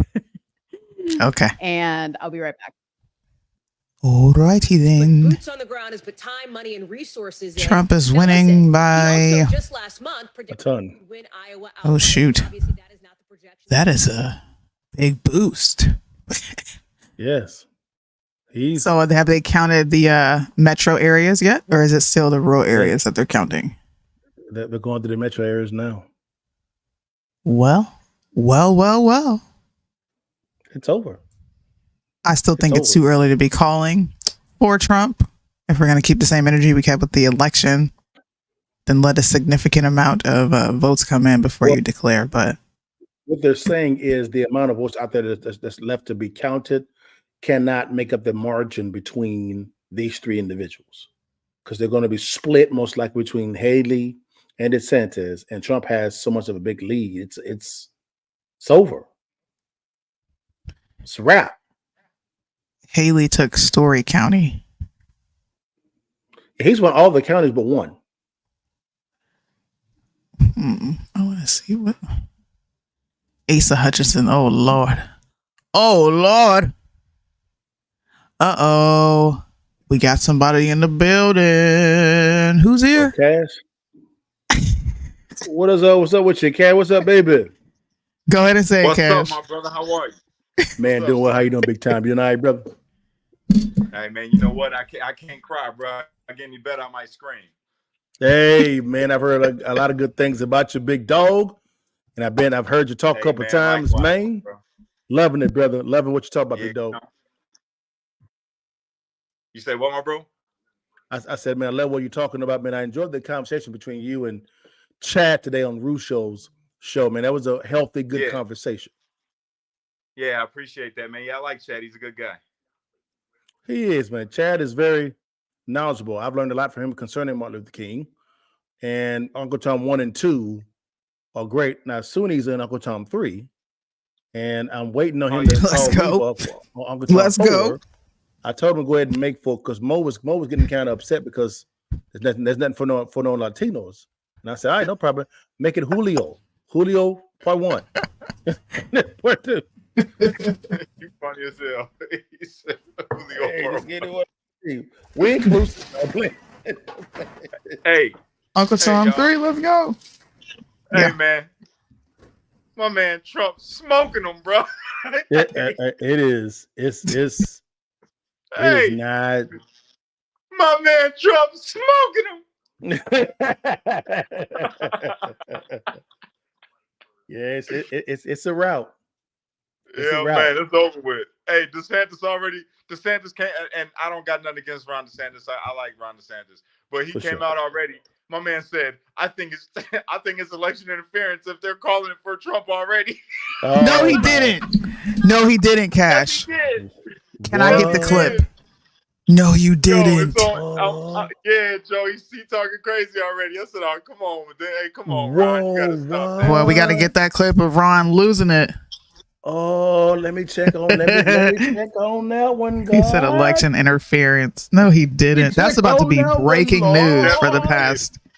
Hey, I wouldn't make that up. I would not make that up. I know you wouldn't. Hey, I ain't gonna lie, y'all. I've been getting reaffiliated with politics, so I've been watching everything. I've been watching CNN. I've been watching Fox. I've been watching Newsmax. I've been watching MSNBC. I've been watching ABC. I've been watching CBS. I've been watching everything just to see. And my man Trump is smoking them, dog. Hey, Cass, no matter what Suda said about you behind your back, you good with me, big dog. What? I don't be saying nothing behind his back. I appreciate that, my brother. For sure, my man. For sure. It's been nothing but good things said. All love, all love. Oh, no, it's all good. Wow, DeSantis, why the hell would you say that? You just shot. Did I break that? You did break that first. Yes, you did, brother. Look like I'm getting back to it already, baby. Wow. Let's pull it up, you guys. Not even kidding. It's right here. DeSantis campaign accuses media outlets of election interference for calling the Iowa caucuses for Trump early in the night. Whoa. DeSantis, we got to talk about you. Tomorrow's show is going to be filled with DeSantis crap. I can't believe you just said that. You literally just shot yourself in the foot. And the presidential campaign for you is over. It was over once you got on the stage and you got your ass stomped by Gavin Newsom because he got his ass washed. He did. Hey, look, you know when Ron DeSantis lost before he started. He said before he started. Shouldn't nobody think? Listen. I don't care what nobody thinks about Trump. All right, you should have known better. My man got an iron grip on the Republican Party right now, bro.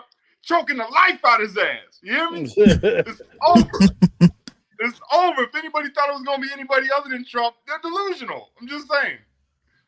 I like Vivek, Nikki Haley, Ron DeSantis. I like Ron DeSantis. You know what I'm saying? But come on, they couldn't have been serious, bro. Ain't no way they could have been serious. There's no way. This is fun. Oh Lord. Well, Trump should be coming out any moment now to give his speech. Hey, I can't wait. To hear. Hopefully. It's gonna be Well, we got both feeds up, so Thank you so much to everyone who came out and supported me. We all knew I was gonna win. We knew it. I knew. Everyone knew. And now we have A Sanctimonious. He's crying now. He's on the news. He's saying, oh, election interference. I've been saying election interference. No one wants to listen. But now he wants to listen. He said, now he wants to listen. But he wants to listen. Oh, you ain't never lied, boy. wow. Well, we got DeSantis' stream up, Nikki Haley's stream up. So hopefully we'll be able to catch all of these candidates and their speeches. I'm more interested in what Haley has to say. I'm gonna be honest with you. I'm way more interested in what she has to say. Just because I want to hear what type of rhetoric she comes out with. I already know Trump's gonna come out and say exactly what you said. I don't want to hear Trump say that. I want to hear the losers talk. We all knew I was gonna win. If there was any doubt, you're not my supporter. Damn. They got a question. Look at this question, man. Let me. What's the question? Real fast. Yeah, bring it up. I'm gonna show y'all for the folk in the back row. Let me go over to X and see what's popping on X, because you know that's where all the news breaks first. Back row. Put it up for your partner. Let's see. Look at this. Oh, wow! Tonight ahead of the. Go ahead. What's this say? What's this No, go ahead and read the question. So tonight, ahead of the Iowa caucus, CNN took a poll asking voters in Iowa, do you think Biden legitimately won the 2020 election? 68% said no. Yeah. Of course he didn't win the election. Wow. It was rigged. That's crazy. It's the only way he won. That's crazy, yo. God. Sorry, I took so long. We were taking care of business. I knew this. Let me tell you something. I knew this already. This was known. This was known. Can't stupid as hell. This was known. This was known. Oh, known. Everyone knows it was not stolen from us. It was rigged. Everyone knows. That's why the beautiful people showed up. They went to the rally, and I told them we're going to peacefully and patriotically. Nowhere did I say violence. Nowhere. But here they are. They got me on trial. Yes, sir. They trash. They locked up my main man. Locked up my main man, Free Cash Kelly. He's free now. If you didn't know, he's free. He's here. So, Cash, they locked you up for the January 6th? Both things. I was on pre-trial to see. Listen, I don't know if you noticed about me, but I got a history, right? And okay. Prior to all of that, before the Capitol, I was fighting a case, so I was on pre-trial release. So I already pending felonies, and yeah, okay. Then I went to the Capitol and I had a moment, and yeah, so I got locked up for both things. It's like a package deal. Okay. I don't know the story, man. So forgive me, brother. I'm new to your story. We're gonna chop it up. I'm gonna get your info. We'll chop it up one-on-one. For sure. We'll do that damn thing. We'll do it. This is my boss, Cash.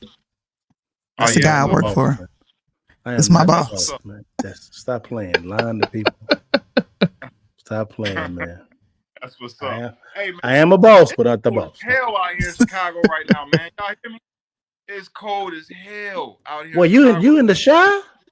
What? It's disrespectful out here. I'm not used to it.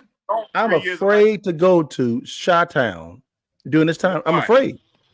Man, that Hulk come out. That Hulk is beautiful. That thing is not nice, man. Let me tell you something. It's a different Out type of here, cold. you come to Chicago, somebody could rob your ass with a bucket of water right now. It's so cold. Cold. I'm sorry, Doc. Nope, y'all can have that, bro. That is not normal. I don't want it. Damn, bro. That whole state is red. Of course. Jesus Christ. Come on. Come on. This is a farmer state. Come on. We knew what this was going to be. This is not a surprise. Is anybody surprised? Honestly, anyone? No. Nah. You got to entertain the people, though. You know, you got to be a little charismatic and be like, whoa. And you know, there's some left-leaning people that watch me. So I kind of want to rub it in their face. What everybody knew was going to happen. That'd be funny if Trump came out to that old song by Trey Songz. Make it say, Yeah. He came out bouncing. Hey. That'd be funny too, boy. Hey, Oh, you know my what? goodness. Until tomorrow morning around 10 You a.m. know what song DeSantis is going to be singing? What's that? Y'all know what song DeSantis is going to be singing about Trey Songz? Nah, nah, nah, nah. I don't want to leave. Hold on, but I gotta go right now. Oh, man. Hey, we got a funny guy from Kamala Harris, guys. Oh, Lord. We got a funny... Kamala Harris wants to come and grace us on the live. Thank you for showing up, Kamala. When the people are in these stands watching you, be they parents or students or kids, you're lifting them up. When people are out here saying, oh, or they're saying, yay, or they're saying all of the things that they say in response to the game, you're lifting them up with a sense of joy about being a part of a community. Holy Ghost. He said, She is the biggest idiot on the planet. She said that like you're lifting them up. Okay, like, who's yeah. smarter? Oh. Who's smarter? Nikki Haley or Kamala Harris? Who you taking? Nan one. That's gotta take not one. a fair. No. That's not fair. You got to take one. That's not fair, Mo. Yeah, that's not fair. I plead the fifth. I plead the fifth. I plead the fifth. 1, 2, 3, 4, 5. Phil. Damn, where'd Cash go? He just dipped out. He said, Phil. I plead the Phil. He said, 1, 2, 3, 4, 5.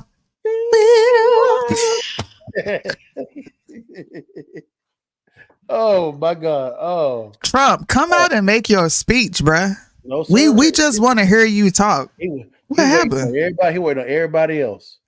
You think he gonna come out after everybody else? Yep. Yes, sir. He was like, That's get petty. your ass out. Get your ass out. Come on out, bro. Yep. Yeah, it's my time. I'm trying to talk. I'll come out with that Trey song. Oh, girl. It's your birthday. We don't buy. Yes, sir. Nah, he gonna come out there. All I do is win, no matter what. Uh-oh, we got an ad popping up. Why? That's weird. No, it's a live feed. Y'all monetizing live feeds now? Let me know how to do that. Shoot. Yo. When's he coming up? He's gonna take a minute. You know, Trump likes to make a grandiose Come entrance. on, man. Come on now. He'll play that song. He said he's gonna play that song "Proud to Be an American." Come out, stand there. And I'm proud to be an American. Of course he is. Thank you. We knew we were going to win. Okay, on to New Hampshire. Let's see. Nikki time Haley took baseball. Story County, but she only took it with 25 votes. Let me shut up. I'm gonna just keep my damn mouth shut. This is what Nikki Haley. Nikki Haley. I've been digging right since I've been out now. And let me tell you, today I seen some stuff that I was just shaking my head at. I couldn't do nothing but shake my head. I said, damn, Nikki Haley's a backbiter for real, man. For real. I say, man, she be she be switching up. Like, it's crazy. She's a liar. I didn't know that because I actually liked Nikki Haley at first. And yeah, I know you said that, and I said, you know what? I'm gonna let you figure it out by yourself. I'm getting reaffiliated with it all. I follow Vivek on Instagram. He be going live a lot. You listen to him talk. Don't say that around this crowd. They're gonna tell you he ain't American enough. What? Yeah. He's a plant. He's a plant. Come on, Yeah, man. he's a plant. I don't If want he is anybody a with the plant. last name Vivek running the country. Let me say this: if my man's Vivek is a plant, he was planted by Donnie Baseball, baby. Yes, sir. I tried. That's exactly what I just said. Said the 'Cause my same man thing. loves Trump. He sure do, Doc. Yeah. Well, according to some of our followers here on Facebook, I mean, we can go all the way back up. He was planted here by the Democrats. Didn't we get that earlier in the live? Yeah, the Liddell answered that question. Oh, you did? Bruh. Yeah, he said that was be. hilarious. I wouldn't pay no attention to that. I would say you're entitled to your opinion, sir, as an American, so you're free to have it.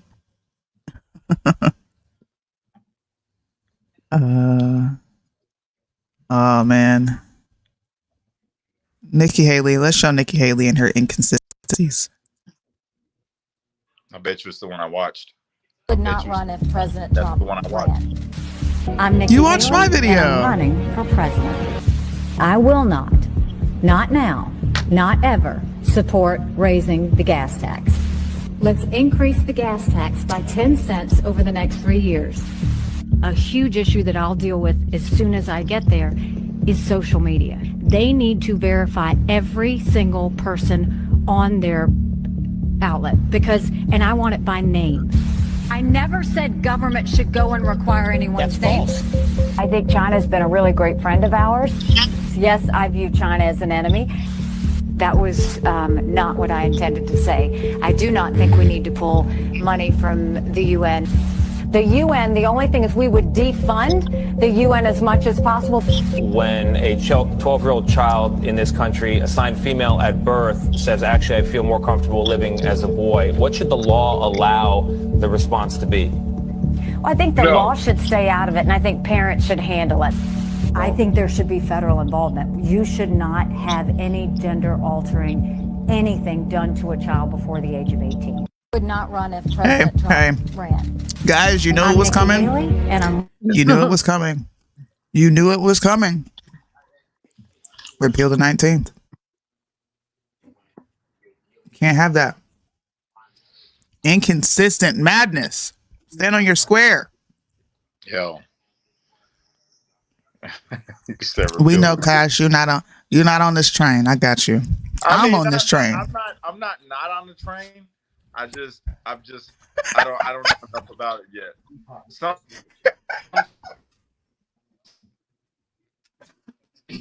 Sometimes when I talk to certain women, oh, that's absolutely brilliant. He is phenomenal. I think, never mind. Lil Mo. What's up? How you doing, Lil Mo? I'm doing good. How are you doing? I just heard that you're in Chicago. Yeah. That's my hometown. You ain't used to that type of cold? Yeah, I was born and raised out here. Oh, you were? Yeah, where you from? I used to live on Grand and Pulaski. You know where that's at? By Jimmy's Hot Dogs. I don't know if it's still there. Jimmy's Hot Dogs. I believe it is, but I could be wrong. I've been gone 3 years. It's burned down last time I went there. It could be. I was gone. in line trying to get a hot dog in that joint on fire in the cold. In the cold. If you really from Chicago, where's the real Maxwell's at? The real Maxwell's? I don't know. I left Chicago when I was 9 years old. Oh, you're talking about the Maxwell's.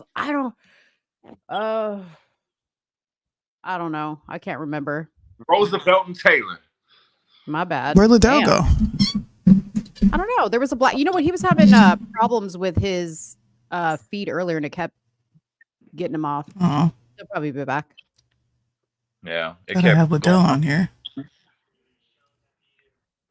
Dude, I just need Trump to come up here. I'm over this. Hey, That's what I'm look, y'all talking didn't about. y'all didn't want the election called with just how many votes we got in? How many votes I have don't they even counted care. so far? 70% are in.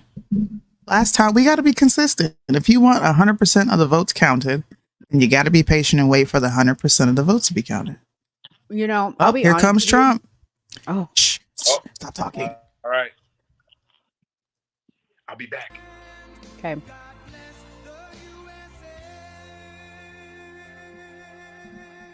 Please say Is it something low? different. Can you hear it? It's a little bit low, yeah. Oh. There you go. Okay, they're making it louder. Please say something different, Poppy. Don't give us the same stuff you say all the time. He goes forward with momentum that was predictable.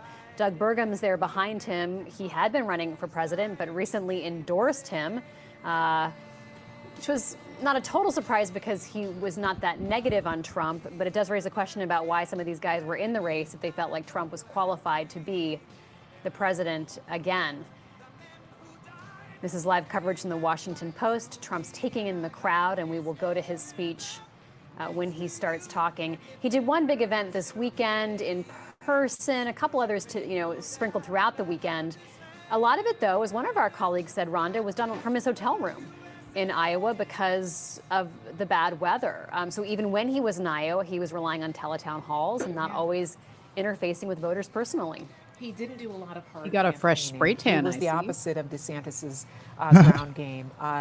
And that shows you that he didn't have to introduce himself to Iowans. They knew him. They knew what he stands for. Evidently, they have favorable opinions of him and want him to return to the White House.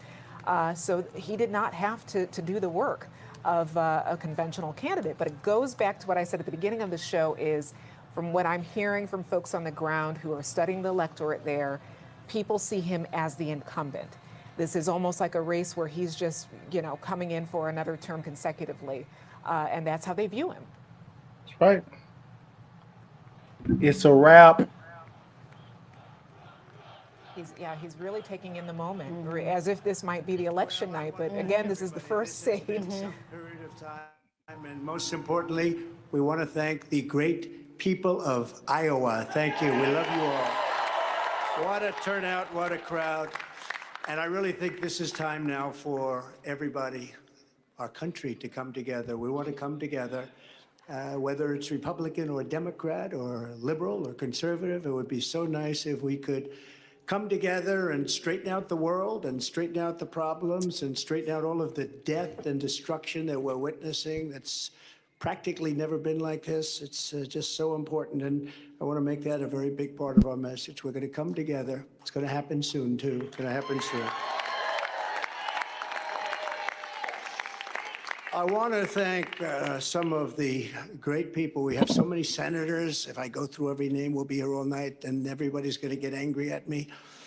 But the senators, the congressmen from Washington, they came down from all different states. I want to thank you very much. I want to congratulate Ron and Nikki for having a good time together. We're all having a good time together.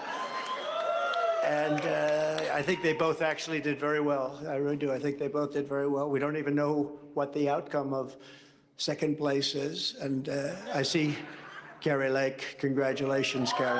Very good. I spotted her, I have to announce, because she's terrific. She's going to be a senator, a great senator, I predict, right? You're going to be a great senator.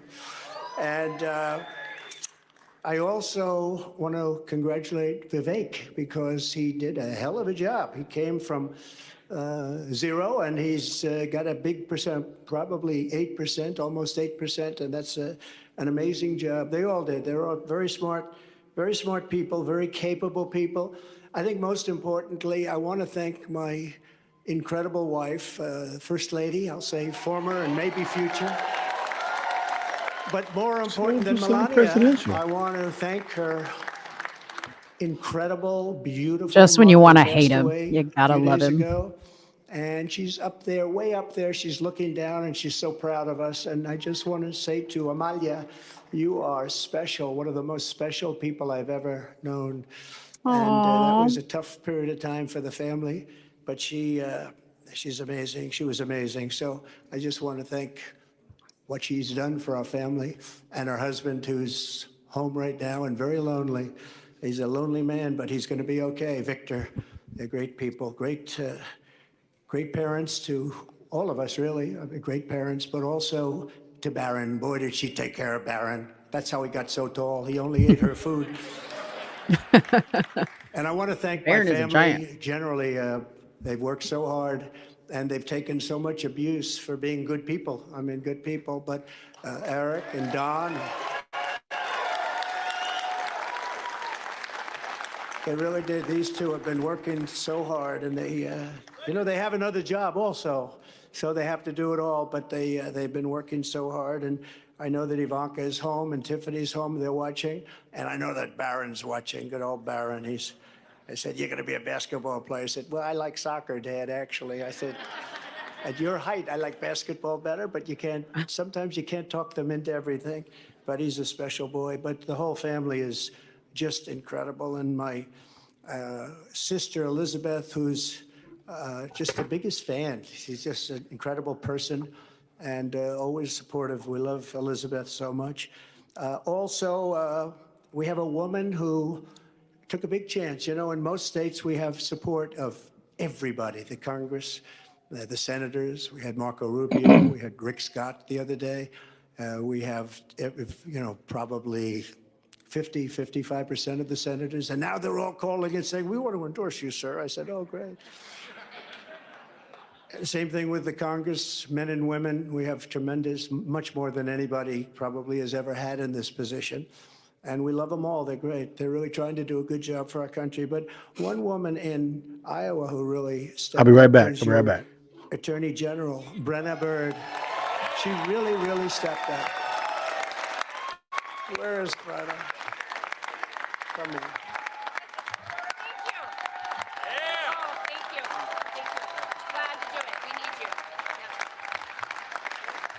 She stepped up. She's going to be your governor someday, I predict. So we'll see. We'll see. We'll be watching, but she really did. She broke away from the pack, and she had tremendous courage, and wasn't easy. In some states it's easy. In other states it's a little bit more difficult. But we have really the support of the people of Iowa, which has been just incredible. Another man who was actually the first person to endorse me in the entire country. He's a state senator. His name is Brad Zahn. He looks like he's the most handsome guy, I think. Oh, you made it. He had to drive from his Caucus location. You made it. I call him the Marlboro Man. Hey, Brad. You want to say something? Come on, go up. Say something. Well, I'll tell you, I had to actually do a TV interview bragging about you. The reason why I was late is because of that, but is he awesome or what? I am honored to be the first person in the United States to endorse this guy. The next president, the 47th president of the United States, Donald J. Trump.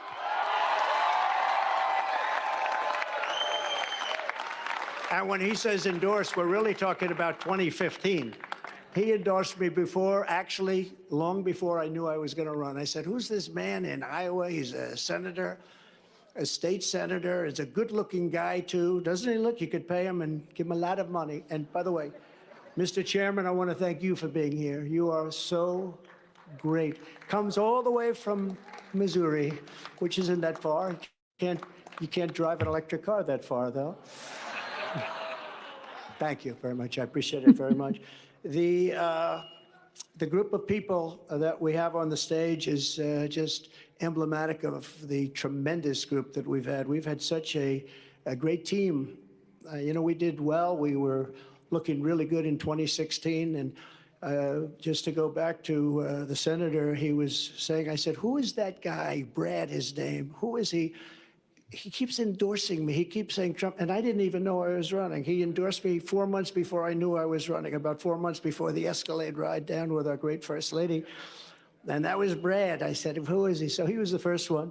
But we have people that are so incredible. Your Republican Party Chairman, Bobby Kaufman, and his son, who is a brilliant guy, and he worked with us.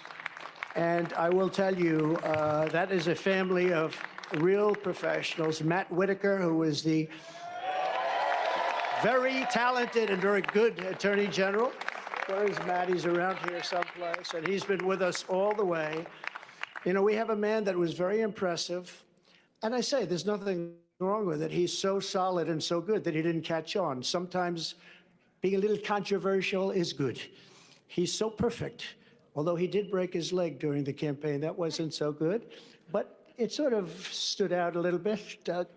But Doug Burgum from North Dakota, the governor, and his beautiful wife, Catherine, and he got out of the race. What people don't know is that he actually supported me on the other side twice already, right? Then he decided to do it, and he was outstanding. But the traction is never easy, right? You need controversy for traction sometimes, and this guy is the most solid guy. There's no controversy whatsoever, and he's one of the best governors in our country, and I hope that I'm going to be able to call on him to be a piece of the administration, a very important piece of the administration. And also, just to conclude with this, the entire Trump team, and that includes my two boys who are really here all the time, whenever we needed them. Whenever we needed them. They are great, Eric and Don. And look at all these people. Oh, Susie, I have to say. And Chris. And they want no accolades. They just want a victory, and they want to make America great again. That's all they want, actually. They don't want to be speaking. They don't want to have pictures. They just want to do their job, right? I want to thank you very much, Jason, everybody. You're really fantastic. What a job you've done. Thank you. So we're going to come together. We're going to drill, baby, drill right away. Drill, baby, drill. We're going to seal up the border. Because right now we have an invasion. We have an invasion of millions and millions of people that are coming into our country. I can't imagine why they think that's a good thing. It's a very bad thing. I think it's a group of people that are probably larger in number than New York State. And we can't have that. We can't have that. It's not sustainable as a country. It's horrible. And you know, they're coming from prisons and jails. They're coming from all over. They're coming from countries that most people have never heard of. And they're coming from mental institutions and insane asylums. They're being emptied out into our country. And they're terrorists. Many terrorists are coming in. You know, in 2019, I saw just recently on a poll, they had none in 2019, no terrorists. Now, I even say there's got to be some, but they have none. And then as soon as this group took over, they have hundreds and hundreds of terrorists coming in, known terrorists, some of them really bad. And many of them are in, and they came in, and nobody knows where they are. This is not a good thing. And we're going to have to deport. We're going to have a deportation level that we haven't seen in this country for a long time, since Dwight Eisenhower, actually. Donald like that. Taking victory in Iowa. We'll interrupt his speech here. He's getting into saying a lot of things. He says often, Rhonda. Institution.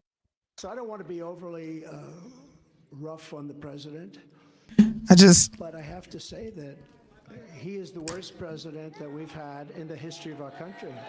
He's destroying our... I think it's wrong of them to interrupt him. Yeah, we could talk about that after. You know, my wife attended the funeral 2 months ago of Rosalind Carter, and it was beautiful. And Jimmy Carter was there, and I thought to myself, Jimmy Carter is happy now, because he will go down as being a brilliant president by comparison to Joe Biden. He'll be a brilliant president. He's going to be known as brilliant by comparison. So we have to stop the invasion. We have to bring down our energy. We have to, you know, I say all the time, we have more liquid gold under our feet than any other nation anywhere in the world. And we have to stop the crime, and we have to help rebuild our cities, and we have to rebuild the Capitol, Washington, D.C. I was there on one of the Biden indictment trials. You know, this is the only person this never happened before, but I go to a lot of courthouses because of Biden, because they're using that for election interference. And it's on things like election, and I don't know if you know, but they did polls tonight, on the election of 2020. Do you believe it was honest or not? 82% said it was not. And we can't have that, Chairman. We can't have that. You can't have a situation like that. So we're going to straighten out our elections. We're going to do a lot of great things. We're going to try and go to paper ballots as soon as possible. We need them straightened out before you get into office, if you could even get there, because ain't shit been done to fix the voting process. 62 days, and if you need some more time, take as much time as you want, and so many bad things happen. We have to get rid of mail-in ballots, because once you have mail-in ballots, you have crooked elections. Actually, Jimmy Carter's commission said that a long time ago. We're going to rescue our economy. We're going to save our economy. We had the greatest economy in the history of our country. There was never a greater economy, and now we don't. And when you look at what's happened with inflation, inflation is destroying, you know, they call it a country killer. Going back hundreds of years, Germany, countries that had big inflation are dead. They become dead countries. We have to stop that immediately. And we want peace through strength. Russia would have never attacked Ukraine, would have never done it. Putin and I get along fine. We get along very well. That's a good thing, not a bad thing. The fake news, which if the fake news would become real and honest news, 90% of our problems in this country would be solved. They would be solved. So Russia would have never attacked. Israel would have never been attacked. The Ukraine situation is so horrible. The Israeli situation is so horrible, what's happened. And we're going to get them solved. We're going to get them solved very fast. I actually said Ukraine. I know President Putin very well. I know Zelensky very well. I'm going to get him in. We're going to get it solved very quickly. Should have never happened. Would have never happened. Now you have all that death, far greater than people understand. The numbers are far, far greater than anybody would even think possible. You're going to find that out in the years to come. When they knock down these massive buildings in Ukraine, and then you see they announced 2 people were slightly wounded. No, many people were killed. Many people were killed. We're going to get it stopped. But it's so sad because it should have never started. People killed and a culture destroyed. You can never replace 1,000-year-old buildings with the most beautiful golden domes and churches and everything, just all rubble now. And it's so sad. Would have never, ever happened. And likewise, Israel would have never been attacked. It all comes from Iran, and we would have had to deal with Iran very quickly had the election where we, by the way, got, and I say we because it's all we got more votes than any sitting president in the history of our country. But they say we lost by a whisker, okay? But regardless of that, we're going to... That's such an old person term. We lost by a whisker. We're not going to let China do what they'd like to do. I get along great with him also. President Xi is a very strong leader. And we're going to get things solved. We're going to get the Ukraine war solved. We're going to get the Israeli situation solved. But if you think back to that, Iran was broke. I said to every country, anybody does business with Iran, buys oil from Iran, they were broke. We're not going to let you do business in the United States. And that's the way it is.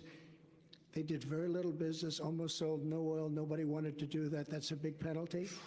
And what happened is they had no money to give to Hamas and to give to Hezbollah.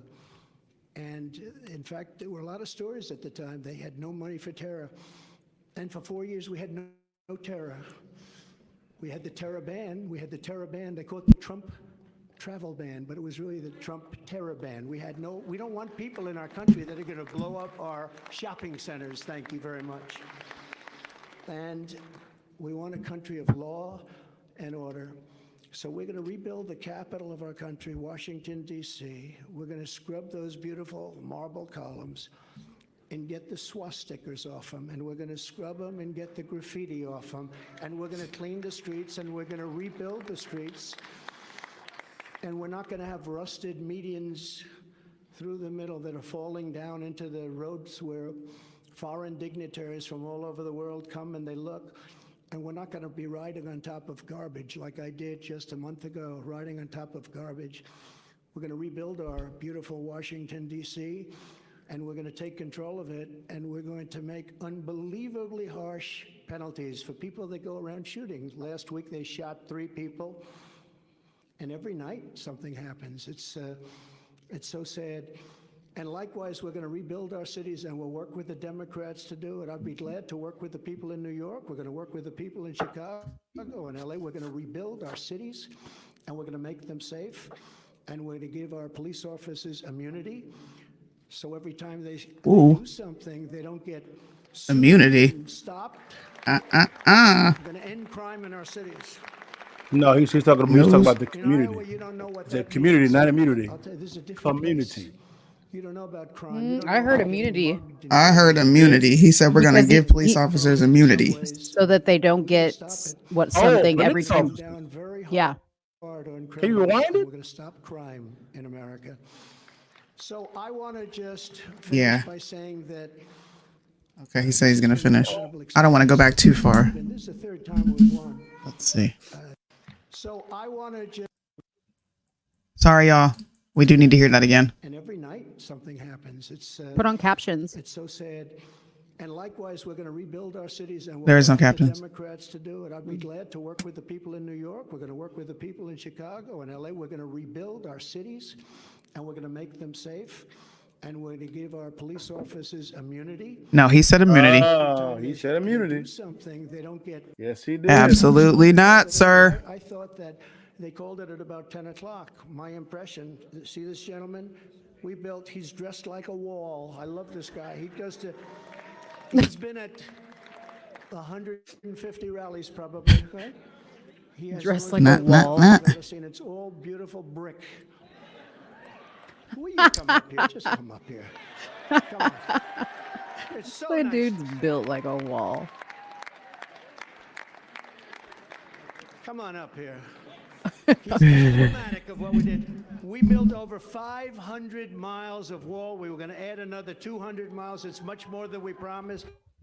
And we had the safest border in the history of our country. Now we have the worst border in the history of the world. Look at this man. Congratulations. Really nice. Oh, Nice to this see you. guy. Yeah, I Take saw care of him at yourself, okay? Thank you. I love that outfit. What's it called? I love him.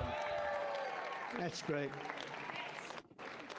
We love it. That's a hot selling jacket, by the way. so- Yeah.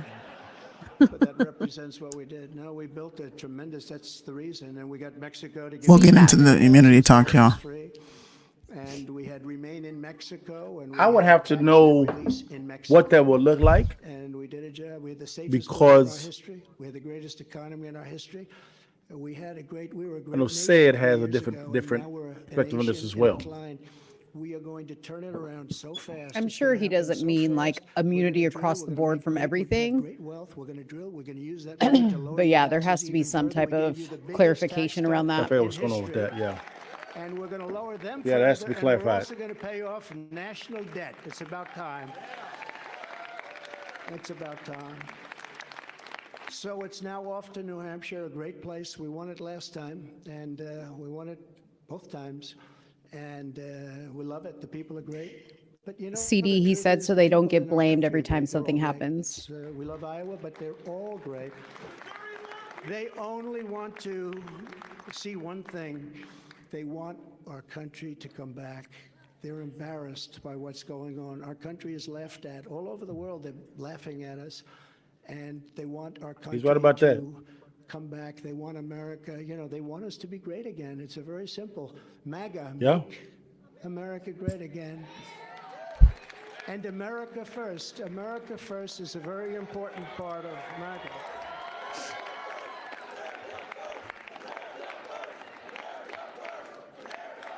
So we're going to put America first. We're going to make America great again. Again, Iowa, we love you. You are going to, you just go out and buy larger tractors and more land. Don't worry about it. And to all of the people standing behind me and all of the people in this room and so many great politicians and great dignitaries and friends, I just want to thank you all. This is a very special night. And this is the first, because the big night is going to be in November when we take back our country, and truly we do make our country great again. Thank you very much, everybody. Awesome. I need that clip. I don't I really like care that about Trump. anything else he's saying. I like that Trump. I thought he did good. He did a good speech. He didn't go too far into the weeds where he's always trying to go. I think he brought the Trump everybody likes. Ah, come on. Hi, AMC. Y'all can offer y'all's commentary. I'll be back. Okay, I will be, I guess, brief. I'm so excited because my Canon camera is not working, which is good.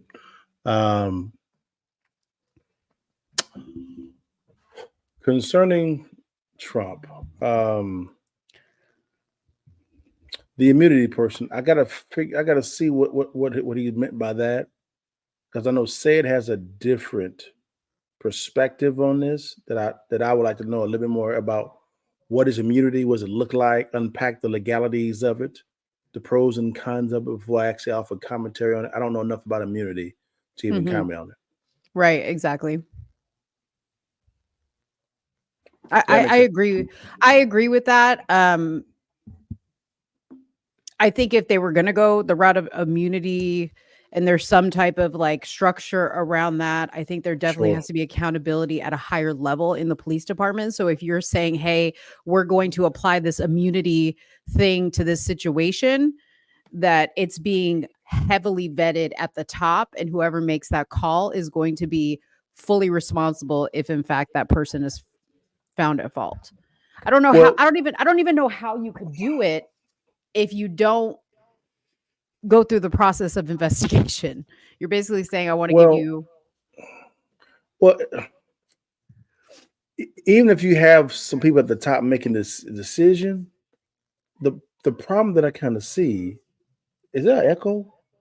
Am I tripping? No, I think that's Suni's background, maybe? Is the baby crying, Oh. Suni? No, I can hear myself talking anyways. Oh. But my thing is this here. It doesn't matter who is at the top. A system is only as good as those that actually run it. All right. And so, people's decisions are guided by their moral compass. No matter what you think, that's what's actually happening. There's a discipline, there's a morality that's governing those decision makings. It doesn't matter if the person has a high level title. How are you thinking? What's governing your decision making? So, in order for me to understand immunity, I have to understand the entirety of it from a pro and a con scenario, so we can see exactly how to properly structure it. Right. What are your thoughts, Suni? I don't agree with that. I don't think that the Fed should even touch that. And the fact that people are like teasing being okay with the idea of the Fed stepping in where the state regulates police is absurd to me. That is called government overreach. You need to get local politicians that are going to treat police officers right and not depend on the Fed to step in and do anything. So I would be directly opposed to anything like that. I don't care if it's Trump in office or not. The Fed shouldn't be touching the police for what? For what? So your point of view is the federal government running everything, and I can agree with that because we are a decentralized. We're supposed to be a decentralized government, but what's been happening is a lot of the times is Washington is growing, and the local county state is getting smaller as far as when it comes to influence. So I can agree with that premise on that. I'm talking about the technicalities of what immunity is. I agree with Suni.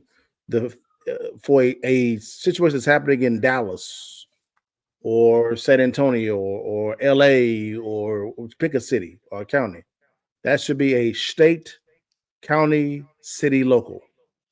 And if those areas need the assistance of the federal government, they should have the privy to reach out to them. It should not be federal government runs everything. Hell no. Right. No, sir. Absolutely not. But well, I would love to see what he says in the future. If he clarifies his statements on these things or if he even brings it up again. But as far as I'm concerned, it really wouldn't matter what the hell he clears up. The Fed doesn't need to be involved in state matters. It does not matter to me. You have Stay to away. get that clarified. Because they Yeah. clarify. What do you mean by immunity? I'm sure somebody will pull that out of his speech and it'll I become. need specifics. I need Well, specifics. they should. They should. Okay. I'm going to. Yeah. I'm going to make a whole video out of it. What do you mean by this? It doesn't matter if it's Trump to me. I don't give a damn who you are. You need to clarify what you mean by these things, and we shouldn't let him get off scot-free just because he's Trump. I'm not giving anyone the benefit of the doubt. When you inject the Fed into the state, that muddies the water. You either want a small government or you're okay with the centralized government. You Oh. can't have it both ways. So let's dive into this real fast. Let's say, for instance, a smaller government, like let's say a city or a county, they're mistreating their constituents, police officers from a prosecutorial standpoint. Should the Fed step in then or not? Investigate, sure. But you still need to let the state handle the matters. They can investigate all they want. Investigate, report your findings, but you need to allow the state to deal with that. I agree. I agree with that. 1,000%. Sure. I got about 5 more minutes before I gotta go get my babies, but I wanted to play this video that I had grabbed from Twitter, and this is coming from the DeSantis side of things. Well, what happened tonight is appalling. The media calling the race for Donald Trump before votes have been cast. I personally spoke in multiple precincts in front of hundreds of voters. And while I'm presenting and delivering the closing argument to Ron DeSantis and actually flipping voters, people start getting alerts on their phones saying the race is over before they've even won. One guy said, why do we even bother voting if it's already over? That is absurd. That challenges the very tenets of our Republican democracy, and that should not happen. We still expect a good night. I know, it's going to take a while for votes to come in, but you can't taint the process like that. Having a victory declared before people have even voted, before arguments have been heard, that's not right. I'm sorry. Arguments. First of all, there's no arguments. This isn't a debate. Bro, this is, man. He won. There's 70% of the vote in. I was teasing when I said no, be consistent, 100%. Like When was that? Like, when did that statement get made? Early on or just now? that, like probably about 30 minutes ago. Oh. So, DeSantis in his campaign. This is what I mean. True? Is this true? Yes, he dropped out. I've been seeing this on Twitter as well. Vivek drops out. You lie. I need to see this. We'll pull it up on X. 1 second. DeSantis' campaign, bro. But I thought Vivek was America first. Yep, he's right. What? How does this make him not America first? Should keep fighting, Sudi. That's not smart. He is positioning himself for a VP spot. Relax. He wants to be on the cabinet. Relax. Chillax. I'm just. Yep, he sure did. He sure did. Vivek, boy. We'll see what happens. Press No, it's conference Vivek first. 10:15. At Shirley Hill. We will live stream on X. Everybody is reporting it. Benny Johnson reported on it. You guys trust him for everything. Yeah, he's It ain't dropped out. truth until Dan Bongino says it. Oh Lord.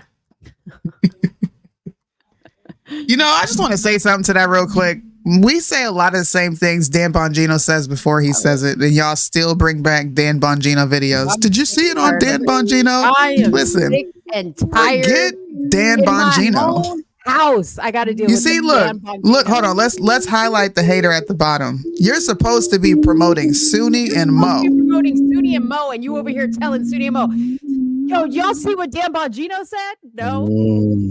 You see this? Listen, this is why I go so hard against these Cowboy fans, because they have no loyalty. See, Sunni. No loyalty. See. It doesn't feel too good, does it?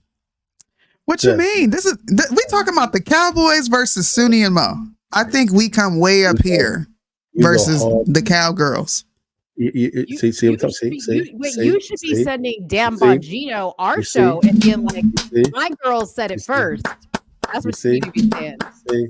Hey, wait, what's the saying? Repeal the what? Oh, Now you want to repeal the 19th. Now Do you you? want to repeal the 19th. See? What's Candace going to do now? Candace is going to do what Candace does. She is going to support the best candidate that is going to win. Suni, I think we need to go on strike. Liddell Damn. appreciate us. Y'all go. See what I'm talking He about? don't appreciate us, y'all. Here they go. Here they go whining. He don't appreciate us. Anyways, sometimes you guys do break stories as well. Dan just actually has. I mean, the dude live streams and he has 107,000 people. You just said what you just heard what he said, right? He's got more numbers than y'all, so he's better. That's not what it said. Nope. I'm gonna remember that. I'm gonna remember. See, Listen, Suni, clip this and put in the archive for when we blow up.